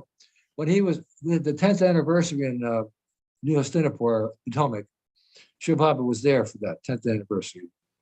75? 76. Uh-huh. And we had a big cake. Such a big cake. Took 4 people to. It was like a big birth cake for ISKCON. Took 4 people to carry the thing into Srila Prabhupada and put it in front of him on the Vyasa. And I spoke. I was talking about. I was introducing Srila Prabhupada to the crowd and everything. Saying that how Srila Prabhupada brought this, started the Hare Krishna movement. So when I finished my talk, the first thing he said was, actually, Lord Chaitanya Mahaprabhu started the Hare Krishna movement. He wouldn't take credit even for starting it in the West. Uh-huh. And that was what Srila Prabhupada did. He didn't start anything new. He brought the Hare Krishna movement with him. Right. And it legalized it under ISKCON.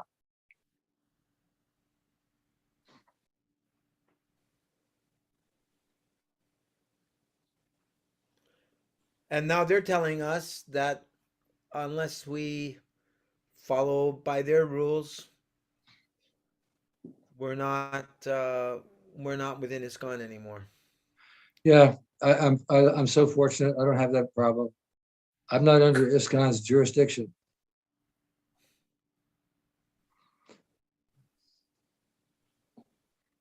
It'd be great, Buddhimanta Khan or Arjuna, if you could get Sitapati to join us. I guess it must be, for you right now, it must be Tuesday. Is that correct?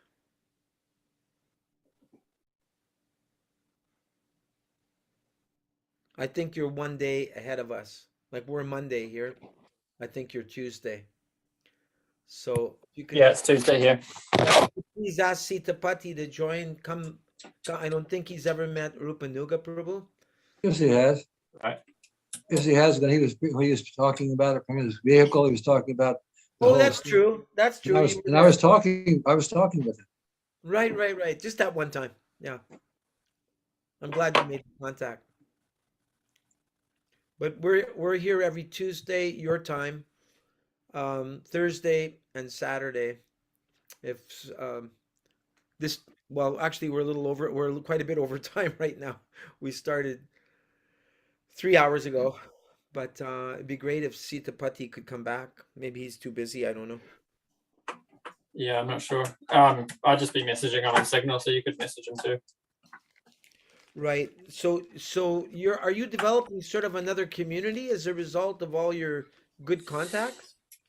Well, there's a number of us. Sitapati wrote it well because like they're doing a Rotorua festival, like a national festival. They started doing it a couple of years ago.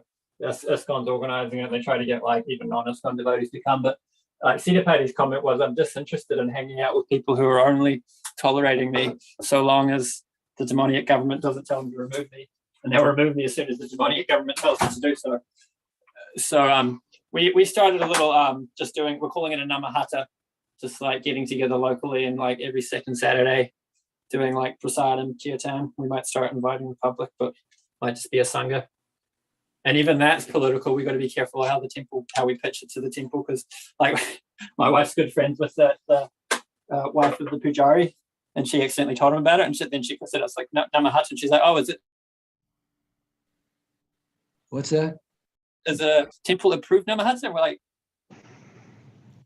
Has the Sorry, I got a temple call. approved? Why does the temple have to approve people coming I mean, together to sing Hare Krishna? yeah, we're like, why would it need to be temple? Get together in your houses and do kirtan and prasadam that you need temple permission. Well, that's very important. Srila Prabhupada said, it's not that everybody has to join the society. He was saying this back in 67. It's not that everyone has to join the society. People to take the idea home and introduce in their private life. And if possible, we can sell to them the paraphernalia of mridanga, cartels, deities, and so on. But the wife of the pujari is saying, has the temple given you permission to sing Hare Krishna in your home? I'm thinking there's a serious problem there. The serious problem, if you think that you have to get permission from the temple to sing Hare Krishna with some friends in your home, that sounds like what do they call that? Like like a state, like a martial. But that's what Srila Prabhupada wanted. When actually what happened was Ray Rama wrote a letter. Ray Rama was the first editor of BTG. Yeah.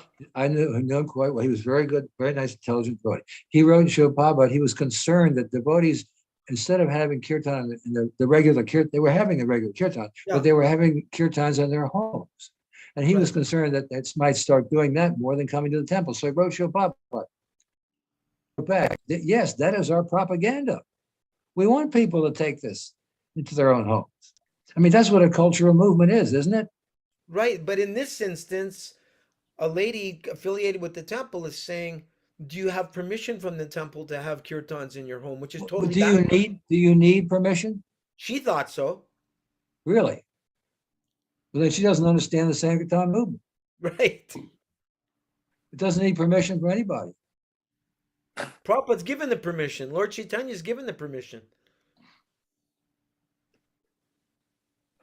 That's indoctrination. You see, we have to think in terms of what Srila Prabhupada wanted in order to distinguish when we get misinformation or bad instructions. We have to compare with Srila Prabhupada.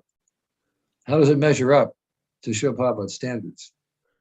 Similarly, in Pakistan, our Nichalila, she and her three brothers were cultivating thousands of people. But then when some of Gopal Krishna Maharaj's disciples came in to take over, I said, well, you can continue having programs. She said, no, we're told that unless we get permission of the local temple, we can't do Zooms. I said, are you kidding?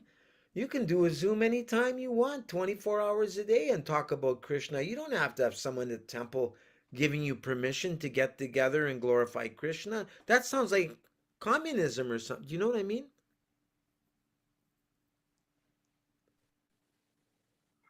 I was talking to some devotees in Eastern Europe a few months ago, and they were actually upset about being told to take the jab. And they were talking about making their own GBC and all those other things, stuff like that. But they mentioned that. I said, well, what about perfection at home programs? Why don't you just, teach people how to do things at home and go to people's homes and show them how to set things up and so on and so on. He said, we were doing that. We've been doing that, but we were told that we can't do that because there's no arrangement for donations. What? Maybe donations for the temple from what they're doing, right? Yeah, right. In other words, they're representing the temple. temple, and if they get donations, the donations would come to the temple. So they're thinking like that's a good way to get donations, go to people's private home, something like that. It doesn't make sense, but that's what they told them. There's a problem. How do we arrange for the donation? Unbelievable. In other words, if the Continent. temple, if the temple doesn't get a donation, you shouldn't glorify Krishna at home. Well, Exactly.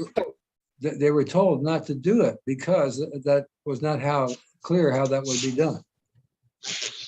That's funny. We had a similar experience. We were doing a kirtan program, like to try to attract Westerners. We started before COVID, just at a local community hall, and the temple was wondering what we were going to do with their donations. And it's like, if you've ever won a program for Westerners, there's no surplus donations. Like they kind of pacified and didn't ask for any money, but it's just funny the way they think. Vanessa, your wife, Buddy Mandakan Prabhu, is asking, Buddy is trying to get together a Varnashram community, but it's funds that stops progress, but he has done a lot of the groundwork of structure, etc. Why would you need permission to do something in your own home? Right. You don't. You don't. That's why Lord Chaitanya had a civil disobedience movement. What were they doing wrong? The devotees were chanting in their homes just like he told them. And the Qazi didn't like that. He didn't like that. He wanted to stop chanting in their own homes. They were making too much noise. The most frustrating thing is they won't have a conversation about it. Like, it was another thing they did a couple of years ago with Amananda Prabhu. I used to organize all the Bhagavatam classes, and at one point they're just like, Amananda can't give class anymore. I'm like, okay, I mean, I guess you're in church, you can tell me that, but can you give me a reason? They're like, oh, there were complaints that he speaks a bit Ritvik. And I was like, well, have you guys gone and had a conversation with him? Has anyone talked to him about it? Like you go and talk to him. It's like, I don't represent the temple. Somebody from the temple's got to go and talk to him. Nobody ever went to talk to him. They banned him from giving classes in the temple without having a single conversation with him. Wow. And the funny thing is the temple president misrepresents the philosophy worse than I've ever heard Atmananda do it. And I don't think Atmananda's Ritvik at all. Well, Atmananda's wonderful, godbrother of mine, preacher.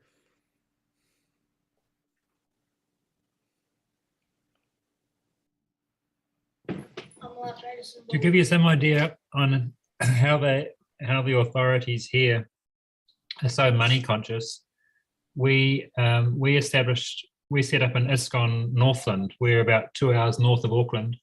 We set this up about 10 years ago, and they didn't actually know about it. We just incorporated the society. We got our constitution from another temple and just changed the names a bit, and we became an ISKCON Northland here.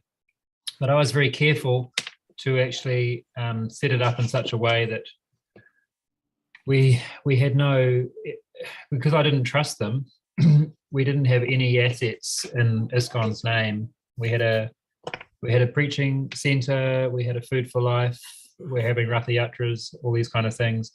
So I was, after about 2 or 3 years, they found out that we had an ISKCON Northland here, and they immediately said, you can't do that, you're not authorized. And so we apologized and said, sorry about that, we didn't know.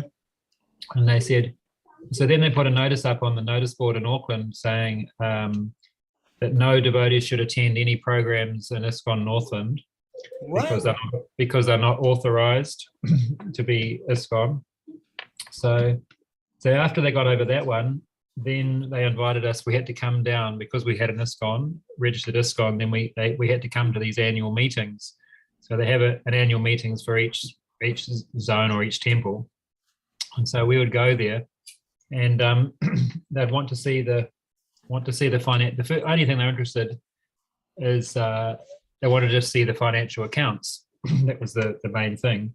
So every year I would present the financial accounts, which was a piece of paper that said assets 0, liabilities 0, money in the bank 0. Basically everything was 0, because, and they said, how can that be? You have a preaching center, you have a Ratha Yatra, you have a food for life. And I said, well, the preaching center is really just it's my wife and I. It's our personal offering to Prabhupada. It's nothing to do with ISKCON. And I said the Food for Life is a separate charitable trust. It has its own, it's a totally separate charitable trust, independent of ISKCON. And I said the Rath Yatra is, it's just there are no expenses, or it's also independent. So they couldn't get their head around that.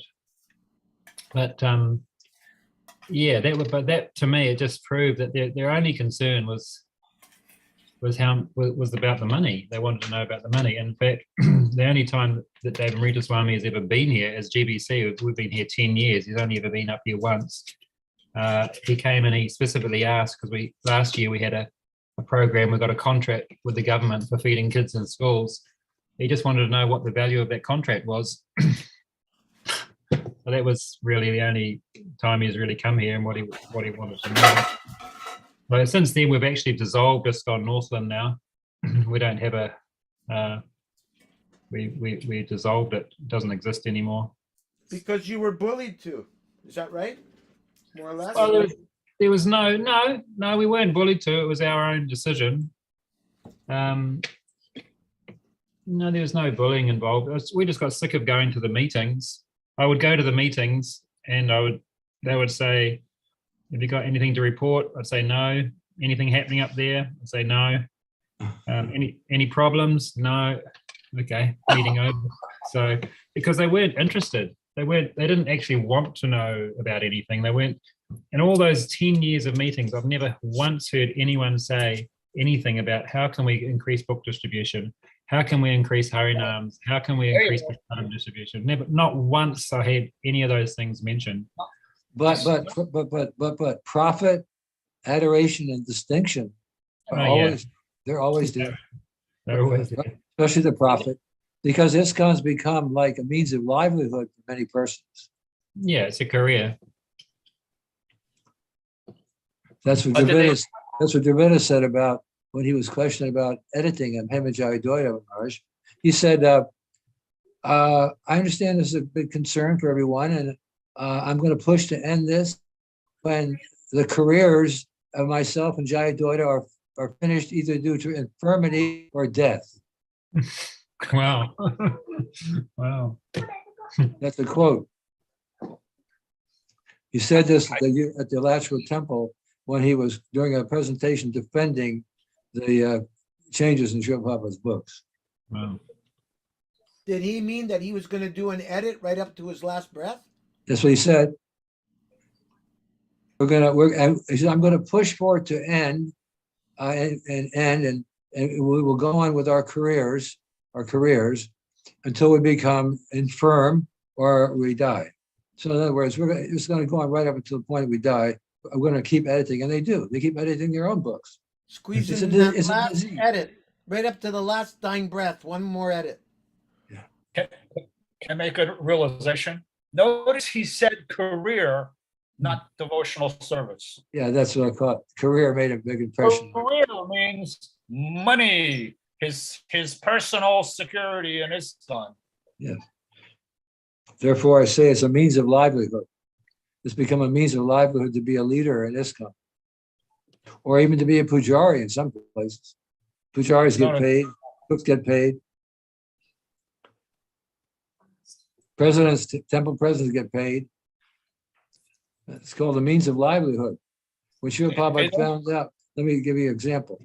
He got a report from Radhaballabha, who was the manager of this team, and he mentioned the report to Srila Prabhupada. We just saved $5,000 a month by dismissing some of the staff. Srila Prabhupada wrote back and said, "You mean you're paying salaries?" He said, "We don't pay salaries. The scientists don't take any salaries." He was talking about BI. We don't pay salaries. So he wouldn't have even known about that, but he understood when Radhaballabha said we save money by dismissing staff, that they were being paid salaries. Yeah. So that salary making is spread all over. You see, when maybe in the names of expenses or something, but it's there. It's salary.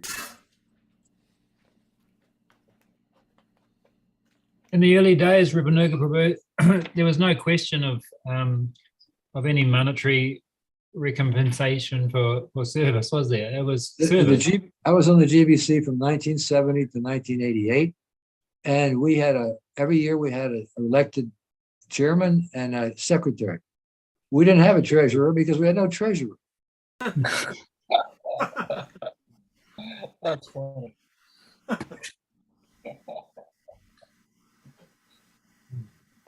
But nobody was paid, right? No, of course not. But still, there was devotee maintenance, right? Maintenance is maintenance. It's not a salary, or you give somebody enough money so they can buy themselves a home, or paid vacations. They're giving paid vacations to temple presidents. I'm not kidding. The wife might need more saris. Huh? The wife might need more saris. Whatever. Or a Subaru.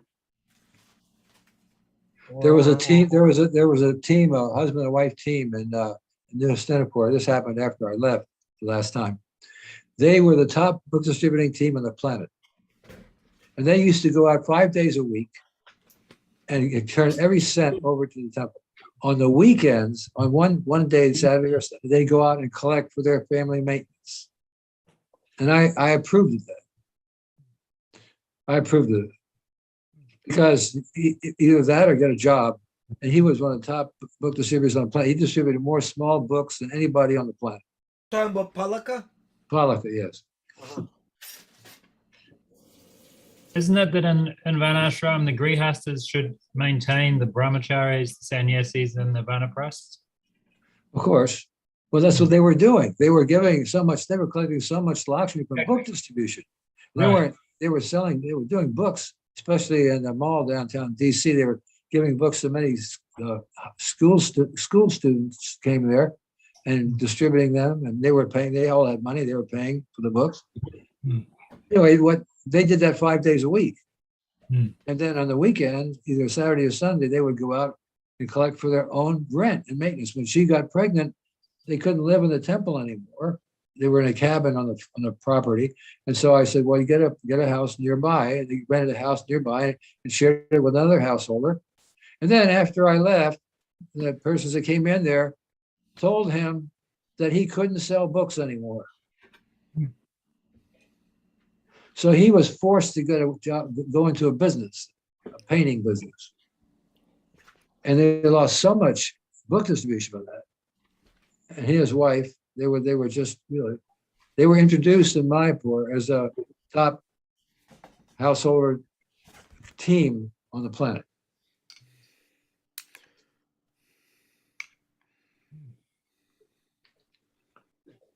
So what, people have to maintain, but my idea was, well, rather go to work than take a day and collect the money you need to pay your rent.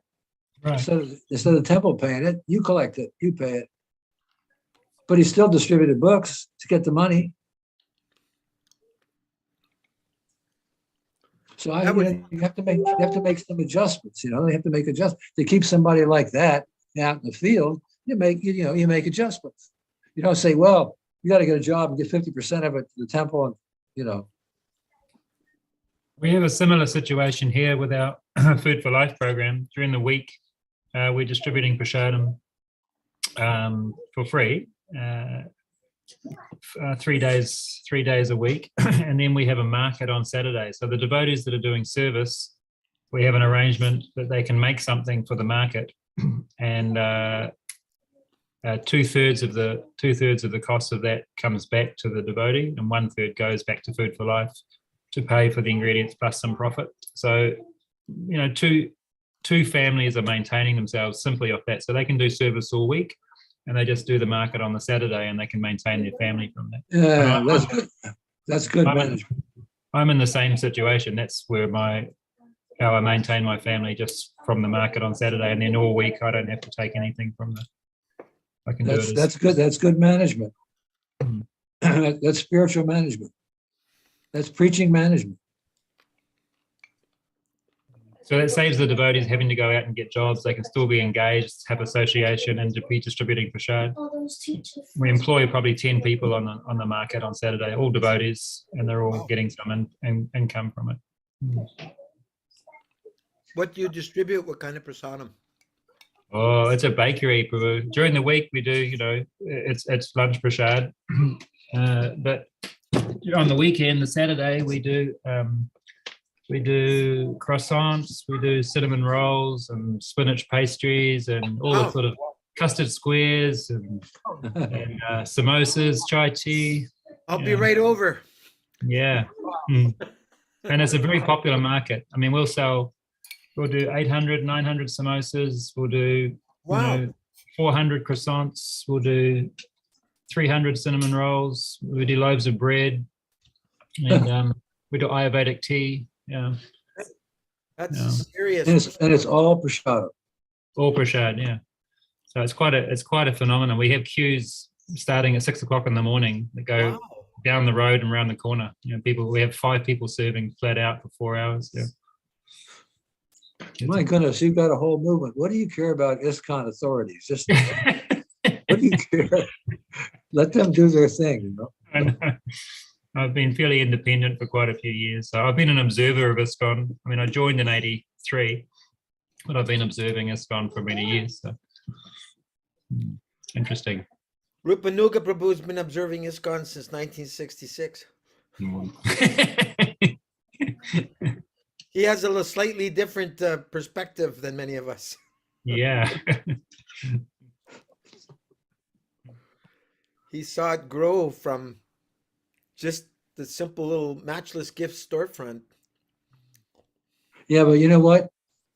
Listening to now fits right in with the beginning, fits right in with the purpose. It's just the way things should have developed along these lines anyway. You see what I'm saying? Like Shiv Bhagat said, possession turns sand to gold. Mm-hmm. Shiv Bhagat wanted us to take initiative. I mentioned to you of that quote, about people taking the idea from the temple into their personal lives. They're applying in their personal lives, and that was the attitude Shiv Bhagat had in '67. He wanted people to take the initiative.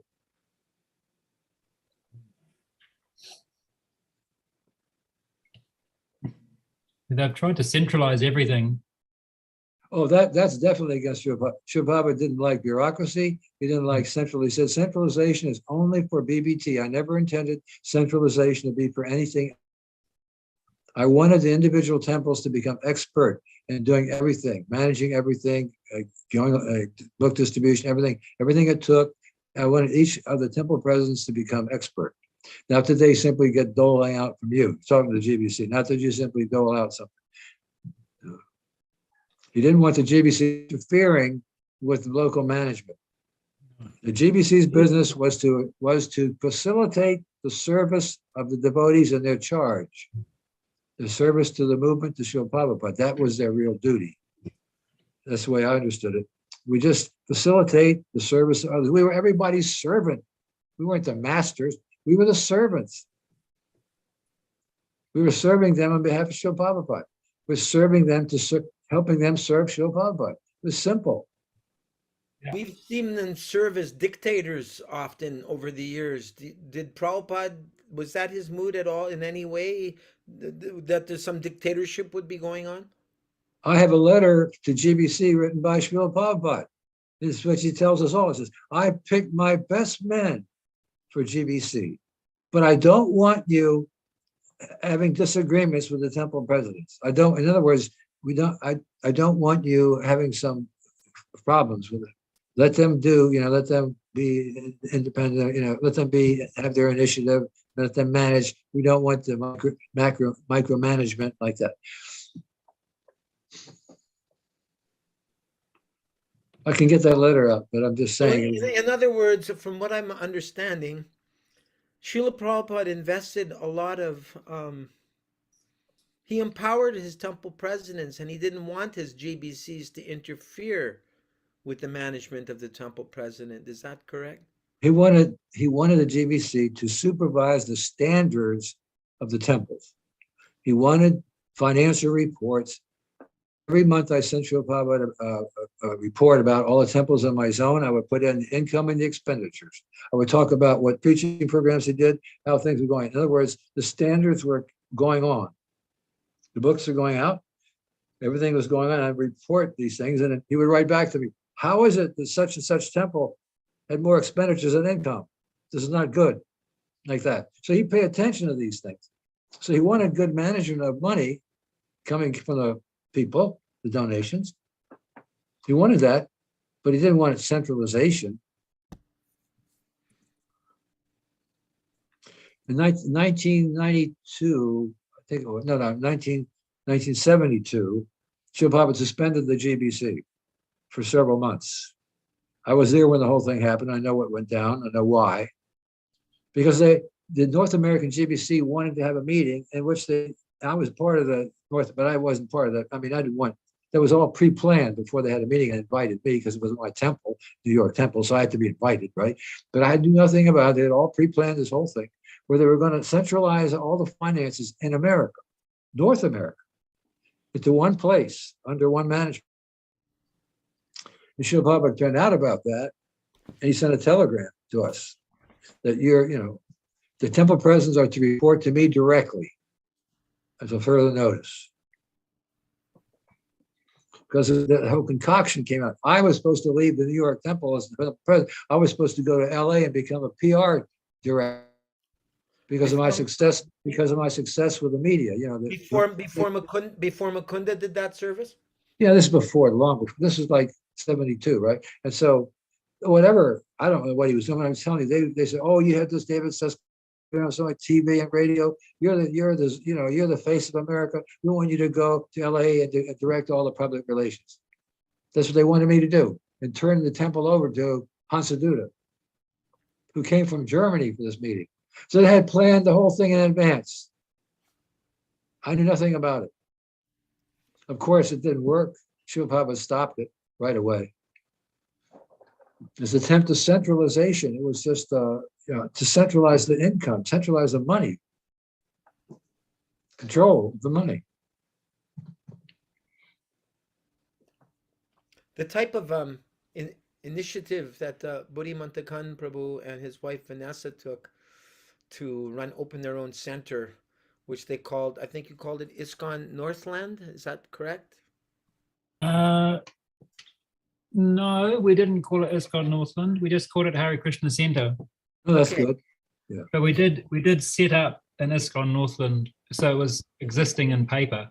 Yeah. Okay, but from what I understand, Rupanuga, Srila Prabhupada would have encouraged Grahastas to go take those incentives, right? Well, that's what he said. Let them go out and have each household can have his own place and his own classes, and invite relatives and friends to come. And we want that. Is our propaganda like that? We want people to go out and to open their own place and do their own, have their own centers. Whether they were part of ISKCON was not the point. The point was to spread the movement. At one point, we were getting very full. The programs were getting really full, and somebody said to me, "You need a bigger place now." And I said, "No, we need one of you to go out and start another little place." So then we have two little places. But I knew if you have a big place, you need big money, big problems, big politics. So better to have many small places. Yeah. Srila Prabhupada said, our problems began when we got this property in Los Angeles. Really? Dr. Siddhanta Thakur said the same thing. Rather just tear up the marble, the temples, and print books. Wow. Yeah. Because the disciples are arguing over the rooms, who would get what room. It's like arguing over a territory. ISKCON's such a worldwide, they don't argue over rooms, they argue over countries. It's the same thing. Rupanuga Prabhu, do you think the future of the existing ISKCON institution, it will just keep going down this path and get further and further, away from what Prabhupada wanted? Or will it self-destruct? You know, I mean, it's hard to know, but what's your gut feeling on where it's going and whether it will come right in future generations, or whether another, the real ISKCON manifests, or? Okay, well, look, Srila Prabhupada said, I heard him say this in a lecture in 1974. He says, I have personal experience of a great institution being lost due to the whimsical behavior of disciples. They manufactured something in their own way, and everything was lost. He was talking about the Gaudiya Math. Now, that was 74. So what he's talking about happened back in 1936. So what was it that was calling itself the Gaudiya Math at that time, and still to a certain degree? They were split up into all. What it was the form. It was the form and not the substance. See? So the form may go on, but the substance has to go on separate if that's what has to be done. So what I see here happening is that you're carrying out the substance without caring about the form. The form will come from the substance. The form will automatically work out what to do, how to make the substance available to the people. The purpose is to get to the people, you see, to spread the movement to the other conditioned souls. So I'm just giving an example. Now, is ISKCON going the same route? Well, Gaudiya Math maintained for so long and still does a certain degree the form. What's Srila Prabhupada talking about? He said that it was lost in 36. What's been going on? See? So Srila Prabhupada brought the substance from his Guru Maharaj, Bhakti Siddhanta Thakur, to America. It's called the Hare Krishna movement. It's not called the Gaudiya Math. It's called the Hare Krishna movement. He wasn't. They say the Gaudiya Math. Oh, we sent you. No. Srila Prabhupada came with the original Hare Krishna movement, given to him by his Guru Maharaj, and that's what Srila Prabhupada spread, was the Hare Krishna movement. And that's all you have to do. That's all any of us have to do who follow Srila Prabhupada, who loyal follows Srila Prabhupada. We spread the Hare Krishna movement, whatever it takes. We innovate, we create, we don't change anything. We don't change the philosophy. We don't change what Srila Prabhupada gave us, but we do the needful. Just say that one term, do the needful. Everything has its place. And one other thing that Srila Prabhupada gave is very practical, judge by the result. Judge by the result, do the needful, everything has its place. I run my life on that. So you're doing the needful. The needful is to spread the movement without inhibition, without restrictions, but using a common sense according to time and space, or time and place. Like what Chaitanya said, we have to observe some of the. You went to Rome, you do as the Romans do to a certain degree, so they don't interfere. So yeah, I'm trying to answer your question. Did I answer your question? Yes, thank you. Yeah. Rupanuga Prabhu, what's the difference between an innovation and when does an innovation start becoming a deviation? Okay, when you can take the absolute truth and give it a new dress. You put it in a new dress, but you don't change the meaning. You don't change the meaning. You may give it just like Srila Prabhupada. ISKCON, he created a new phase of the Hare Krishna movement, which gathered up Westerners, created devotees from the West to take back to India, to rejuvenate India. He did that. So that's really innovation, isn't it? It's a creation, but nothing has changed. The meaning has not been lost. The purpose, the substance has not been lost. Just like, for example, Srila Prabhupada has the second mantra that he's delivering this to the land of Buddhism and impersonalism. What Buddhism? Buddhism means not the Buddhist, it means it means the material scientist. That's what. And what impersonalism doesn't mean Mayavadis. They're not here. What's here is impersonal religion, where people don't really know enough about God to love him, but they say, I love God. They don't follow his orders, but they say, I love God. So that's called impersonalism. So you call it the voidism. So, voidism and impersonalism come in new dresses. Mm-hmm. It's like atheism is now in a new dress in modern materialistic science. Yeah. So we can do what we have to do, but we don't change any meaning. Srila Prabhupada put it, the Hare Krishna movement, and some new dresses when he came are like, like marrying devotees. Sannyasi is not supposed to do that. Like initiating Westerners,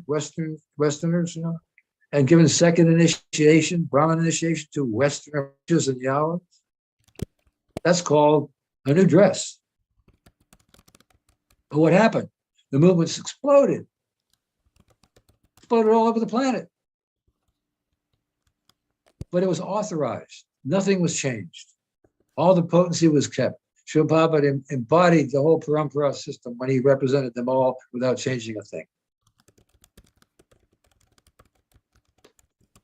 But if there's another motive, if there's other things creeps in, like profit, adoration, distinction, but that never happened, Srila Prabhupada.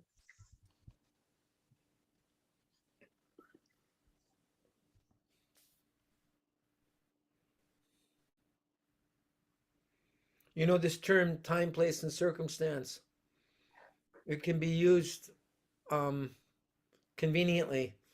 If you see someone doing something that's never been done before, then all you have to say is time, place, and circumstance, Prabhu. Yeah, sure. Like when I went to Buffalo, it was time, circumstance, time, place, and circumstance. Never been done before, but I didn't change anything. The college preaching didn't exist until then. Change anything. Everything remained the same. I did something different. Nothing changed. The philosophy didn't change.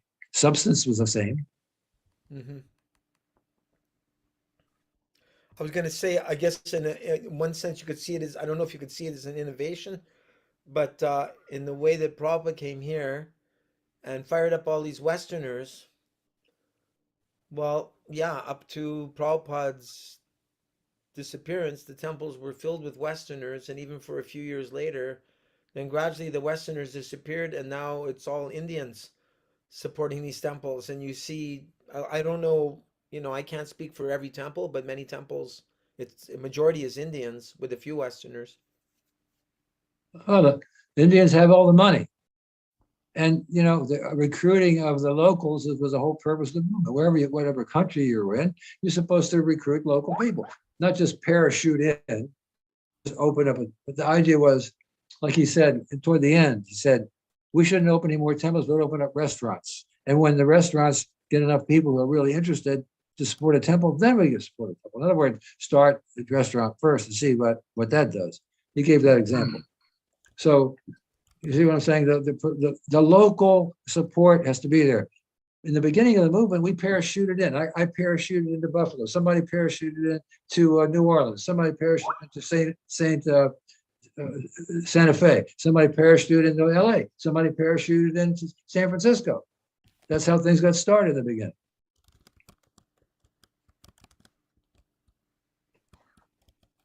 But then later, things changed. New things had to be done. The book distribution, the festivals, the Rathayatras, and so many things. But the preaching to the local supposed to be there. So that be local devotees. In America, Americans. In Canada, Canadians. And in England, Brits. Australia, Australians. Wherever you are, you make local people devotees. That's what the whole thing is. That's how you spread the movement. But some devotees are saying, oh no, so many Indians come to our Sunday feast. We think maybe we need to have another night for Westerners because they just feel overwhelmed by all the Indians that show up. You think that's necessary? You want more Westerners, recruit them. But no, but that the point is, if a few Westerners come to a place that's 98% Indian, they may feel out of place. Well, why is that? Because they're not preaching to Americans. Because that's not. I've personally seen Yes. that. Go ahead. I've personally seen that in America before I came to Russia. When I went to the Sunday programs that were mostly attended by Indian people, the few Westerners that did come, nobody even said hello to them. I mean, seriously, this is not the ISKCON I joined. I think the real point is where are we going? And I think what's happening in New Zealand is where we should be going, where devotees take up the initiative, local initiative, and engage the local people in whatever they're doing, with prashadam distribution or harinams, and I think the real future, to my opinion, the real future is the perfection of home programs where people are encouraged to take the idea home and introduce it in their private lives. And I think it could be done I think that's really needed now, especially with the world situation. People are concerned about their families. They're concerned about their homes. In fact, the only place that makes any sense anymore is a person's retreating to their own home where they can be in charge instead of having to do what the government says or the boss says at the job, or, wear a mask or get a jab or whatever it takes. People are taking shelter in their homes more than ever. And I think that's the time to introduce a perfection home program for people to understand. You want to cope with this anxiety. You want to cope with all these things going on. You want to have some peace of mind, then chant Hare Krishna. This mantra, man means mind and tra means releasing. So chant this vibration to release your mind from anxiety, to release your mind from worry, to be more peaceful in your own home.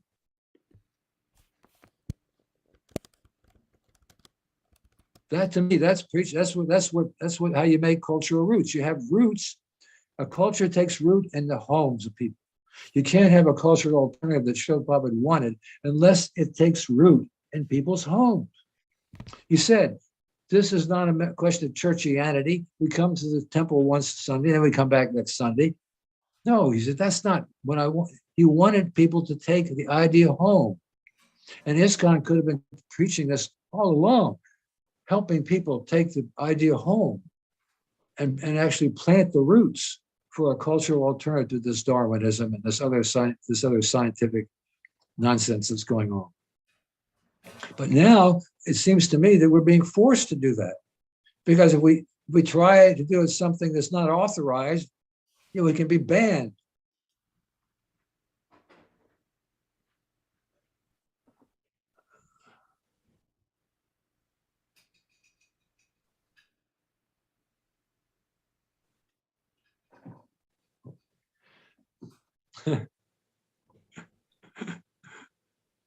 Oh, that makes total sense.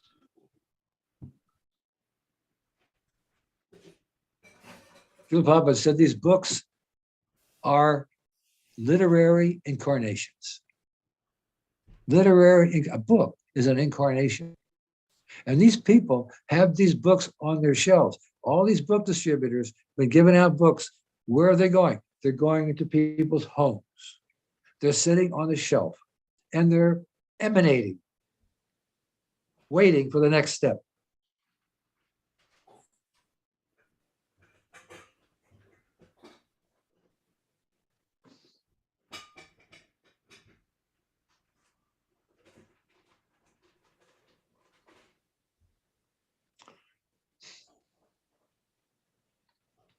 So the government people to go take shelter in their homes because nowhere else to go. Even then, they'll come after you to some degree. It depends if you're say something critical about the government or something, you get arrested. In America, these things are going on. Some states, you can't speak out against the government. If somebody snitches on you, the police can come and interrogate you in your own home.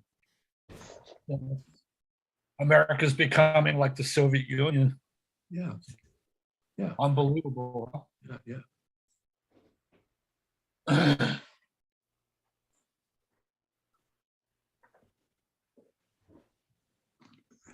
Is Gaura still awake? I don't know. Gordas. I'm coming. Harbo. Yeah, I just wanted to get some hot milk so I can go to sleep. Oh, yeah, okay. What's he say? I just Once you get some hot milk and go to sleep. got some hot milk so I can fall asleep. So Thanks we'll for stop. firing. Thank you for firing us up, Rupanuga Prabhu. I hope that helps, Buddy Mantakan and Arjuna Prabhu. I hope you got some inspiration. I mean, you're already inspired. You're inspiring me. Not that I'm here to inspire you, but Rupanuga inspires everybody. No, I'm inspired by them. Yeah, it was nice listening in. I know the most rewarding thing in my life, in my devotional life, has been whenever I've been able to pioneer something. Uh-huh. And I see that's happening here at that. We're discussing that. This pioneering, that's a great privilege, but it's absolute necessity to spread the movement. We have to take initiative, we have to take risk. We have to use our intelligence, whatever it takes, to spread Srila Prabhupada's teaching. All they're doing, all preaching is sharing with other people what we've learned from Srila Prabhupada. To share is a big popular word on the internet. Actually, preaching means sharing what we've learned from Srila Prabhupada.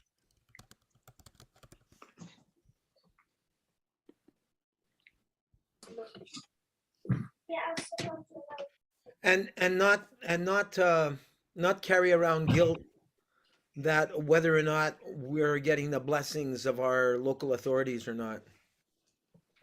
We're after the blessings of Srila Prabhupada and Lord Chaitanya and Lord Krishna. They give blessings, not conditioned souls. What blessings do they have is worth it, anything. They pass the blessings on. They get from Srila Prabhupada and Lord Chaitanya and Lord Krishna. Bhagavad Gita, Chaitanya Chaitamitra, and Bhagavad Gita, and Bhagavatam. Pass that on. That's our gift to give to people.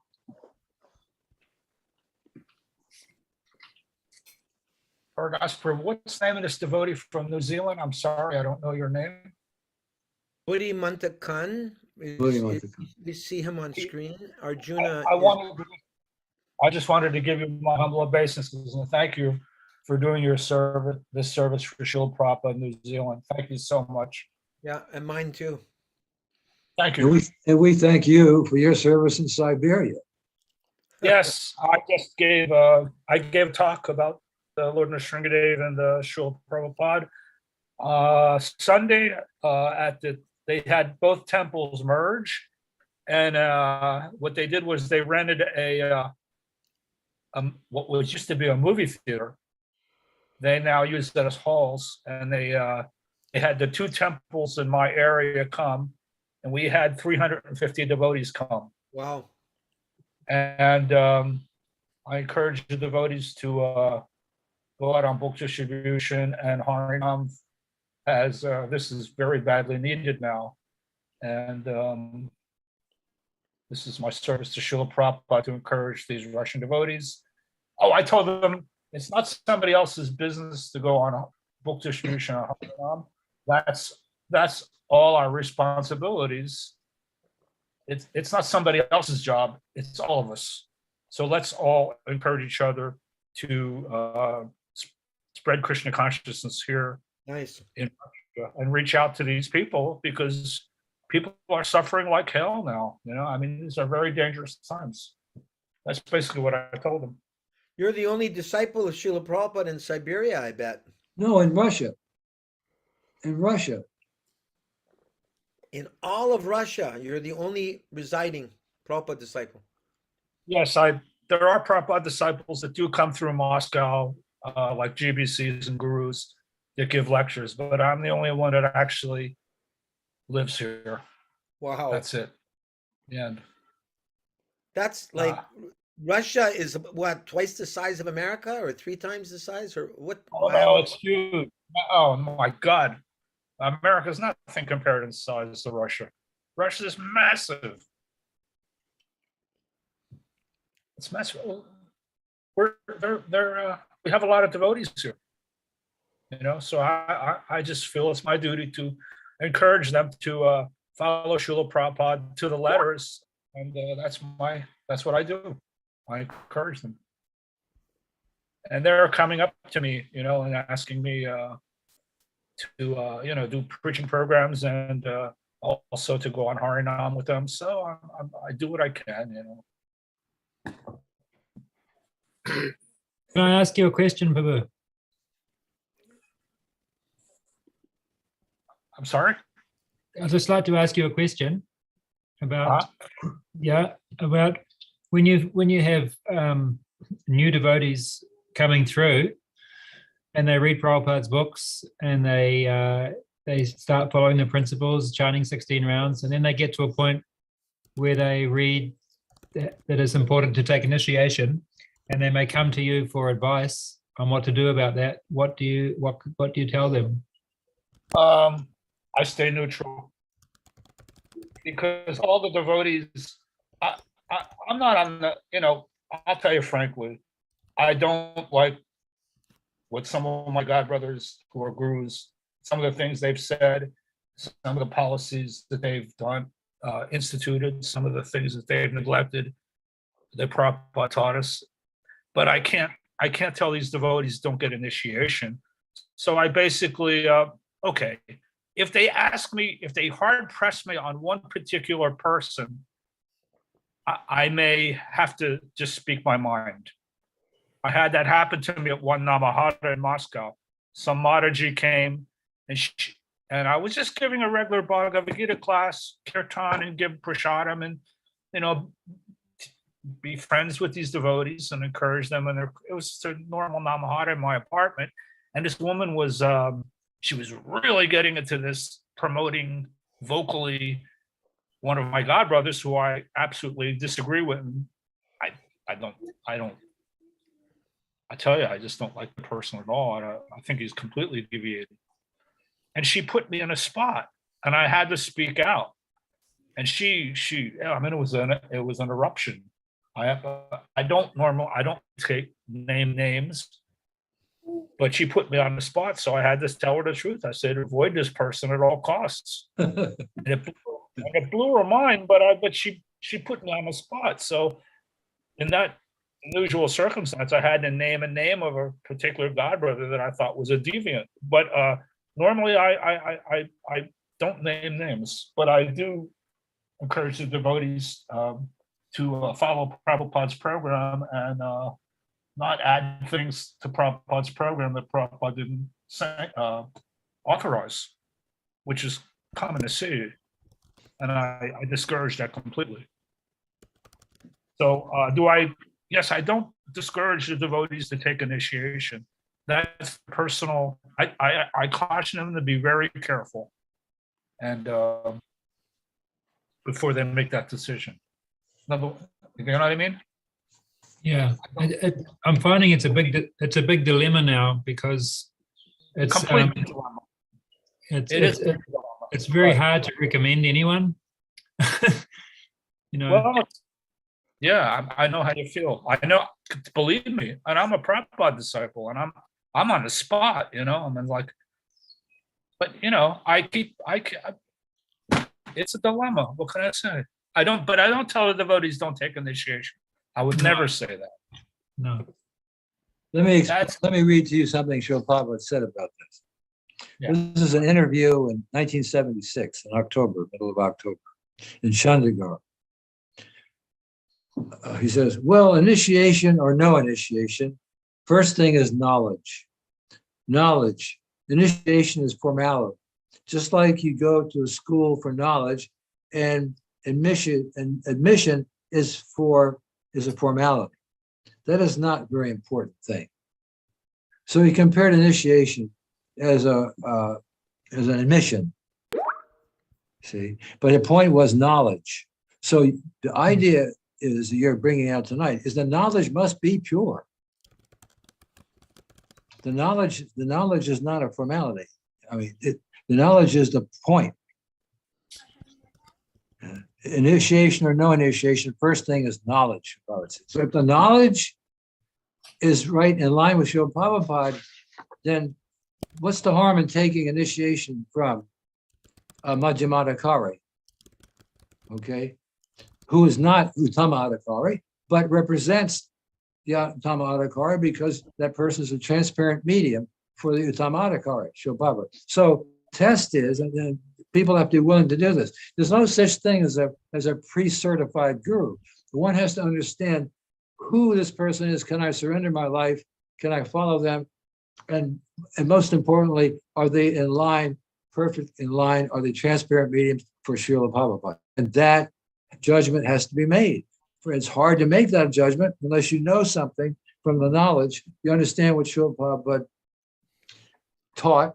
And you can hear the ring of truth. You can tell when someone's not speaking what Srila Prabhupada mood or what his knowledge was, something new. You have to learn. There has to be some training. And it's hard to find people who are willing to do that or who have enough knowledge to do that.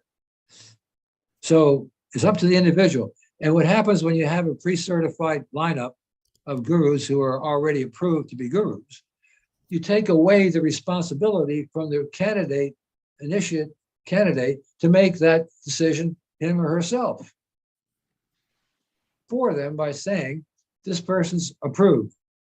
You don't have to figure out whether they're approved or not, or whether you can accept them for the rest of your life as your spiritual master. Too much emphasis on that. The emphasis should be on Srila Prabhupada and Srila Prabhupada's teaching. Then everybody will have a more familiarity with the ring of truth, and they can understand they hear something different. So if people are going to sentimentally rush forward and grab somebody because they like something they said one night or something like that, that's their problem.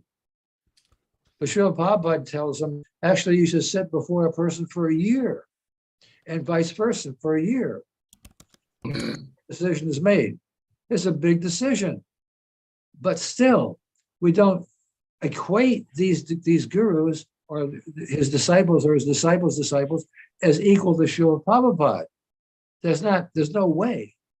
And if that is clear from the very beginning, then Srila Prabhupada's instructions, protection, his wisdom will get through to a sincere soul. And don't forget, the Lord in the heart is there. He is directing a sincere soul somewhere. But this idea there's an institution that this is organized religion practically. The institution has appointed certain persons and they're okay. You just have to pick up eeny, meeny, miny, mo or something and decide which one you want. But they're all okay. You don't have to decide whether they're okay or not for you. We're telling you they're okay for you. Just decide which one you want. That's not the system. That's not the simple succession. That's a formality. That again is the form and not the substance. Do you follow? Does that make sense? Of course. Doesn't? Huh? Did you hear that? Does it make sense? It does to me. I understand the form and the substance clearly. Because you're doing it. You're actually doing it. I still have, I've had a few people come to me and they're chanting 16 rounds, young boys, and they're wanting to get initiated. So I say, well, whose books are you reading? They say Srila Prabhupada. So whose instructions are you following? Srila Prabhupada. I say, well, there is your spiritual master. Now, if you want to get initiated, you have to find someone who is... Look, when this movement started, everybody accepted Srila Prabhupada as their Shiksha Guru before they accept him as Diksha. They had to chant 16 rounds for 6 months. They had to follow the 4 principles for 6 months. And then they could accept Srila Prabhupada as a Diksha Guru. But up until then, they were accepting him as a Shiksha Guru. They were accepting his instructions, reading his books, going to his classes, whatever they did, right? So the first thing everybody does is they have to accept Srila Prabhupada as their Shiksha Guru, right? To begin with. Yeah. And how do they do that? Well, anybody who chants 16 rounds and follows the 4 principles can claim that Srila Prabhupada is their Shiksha Guru because they're doing what he said to do. Yeah. So that's the first qualification. Let's see what they're doing. They're really doing that, and what they're really following Srila Prabhupada. Then the decision is to be made if they wanted to take a spiritual master, which compared to that is a formality. And what is that formality? The bottom line of the formality is that person is a transparent medium for Srila Prabhupada. Whatever, he may not understand everything about Srila Prabhupada because he's a Madhyamadikari, he's not Uttamadikari, but he's a good Madhyamadikari because he understands the philosophy of Srila Prabhupada and he practices what he preaches. So a person has to see that, has to understand that. They have to realize that's the criteria. That's the criterion, that to see that a person is a transparent medium for Srila Prabhupada. It's not automatic. He can't be just authorized in advance. You have to make a decision for yourself. You see, people are passing the buck. When somebody asks you that, they have to understand it's their decision. It's their life. It's their knowledge, up to them. They have to know what they're doing. See, that's the relationship. See, we all knew that when we accepted Srila Prabhupada. We knew what we were doing. We knew the ring of truth when we heard. Thank you. Does that answer the question at all? Totally. Okay. It's a problem. It's a problem for me too. It's a problem for everybody who gets asked this question. But I tell them the same thing. Above all, even if there's no choice at all, if you can't, in fact, there are people walking, I know them. I've met people who just can't find anybody they want to accept as a spiritual master. I tell them, don't worry about it. Accept Srila Prabhupada as your spiritual master. Let him be your Siksha Guru. It may not be a formal initiation, but if you accept him, his teachings in your heart, and you follow them, then he's your spiritual master. And I tell him, Srila Prabhupada never went anywhere. He never went anywhere. He just changed from Vapu to Vani. He had a Vapu form and he had a Vani form. The Vapu form is gone forever. Finished. Now the Vani form is for the next 9,500 years. That's your spiritual master. Srila Prabhupada's Vani form, his books are the law books for the next 9,500 years. All Srila Prabhupada did was change all his potency, all his energy, all his empowerment from Vapu to Vani. He never went anywhere. The GBC was supposed to help everybody make that transition from Vapu Vani to just plain Vani. See, but everybody was in grief. And instead of helping everybody get over the grievance, which even in the Catholic Church, when I was a boy, I used to see people wearing black armbands. I asked my mother, what are these black armbands? Oh, they're mourning for at least 1 year of a relative who's passed away. But it was within a few months, everybody's initiating. You see? Yeah, that's exactly what happened. Yeah. So what I'm saying is that people have to understand that the judgment to be made whether a person's qualified or not is what they say, is what they speak, what comes out of their mouths. Is it the same as what Srila Prabhupada taught? Are they transparent mediums? That's the question.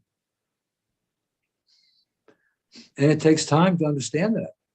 Not like when we first saw Srila Prabhupada, hey, I was initiated 2 weeks after I saw Srila Prabhupada. I heard the first 10 minutes Srila Prabhupada spoke. I recognized here at truth.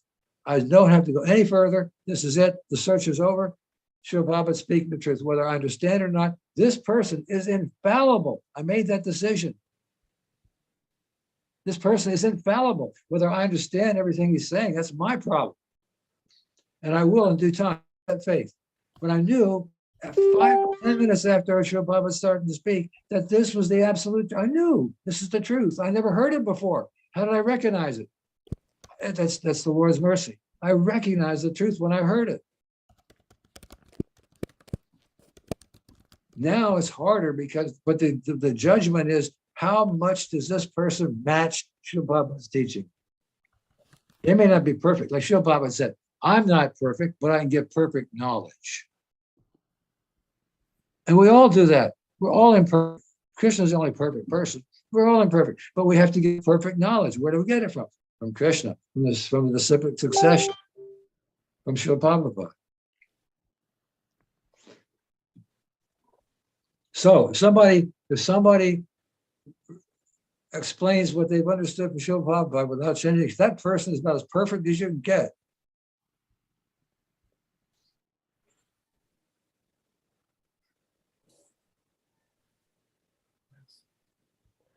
I'm going to take rest now. I can't stay up any longer. I'm sorry. Well, this is your show. No, I'm here to facilitate everyone. But I mean, I can just leave the computer on and I'm going to go take a rest. No. How long has this been going on for hours? Anyway. Thank you for that explanation, Rupanuga Prabhu, because that's the simple, straightforward explanation. Devotees have to be able to understand what Prabhupada's teachings are. And well, let me put it this way. If a guru in ISKCON, what he's saying and doing doesn't match Prabhupada, that's a red flag. Okay? That's a serious red flag. Am I right? Sure. Oh. That's a red flag, and the person who's looking to get a guru doesn't see these red flags. What can I say? They're on. Now, I'll tell you another red flag. That the person speaks more about what Bhakti Vinod Thakur taught and Bhakti taught more than Srila Prabhupada. That's another red flag. Yeah. Because Srila Prabhupada said you can't jump over to the previous acharya. You have to go through me.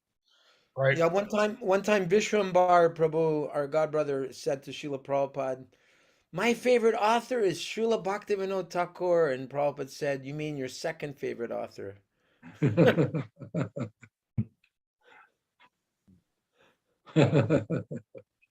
That's right.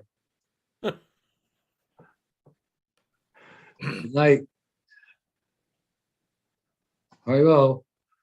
All right, my obeisances to everyone. Vanchakalpa Tribhischa. Well, Prabhupada, thank you very, very much. Vaishnavebhyo Namo Namaha. Srila Prabhupada Bravo. Jai. Nitai Gaur Premanandi. See you in 2 days for more Krishna book adventures. Very well. Very well. The disappearance of Sisupala Ki Jai. And all the demons. And all the demons, the disappearance of Klaus Schwab, Yuval Harari, and all the big jerks. And a big thank you to the New Zealand devotees, the preaching you're doing for Prabhupada. Hang in there, Krishna will help you. Don't worry. Prabhupada and Krishna will help you. Okay? Thank you. You're the real deal, Okay. Biddy. You're the real Please deal. hang in. And Hare Arjuna, Krishna. thank you for Very inspiring well. us.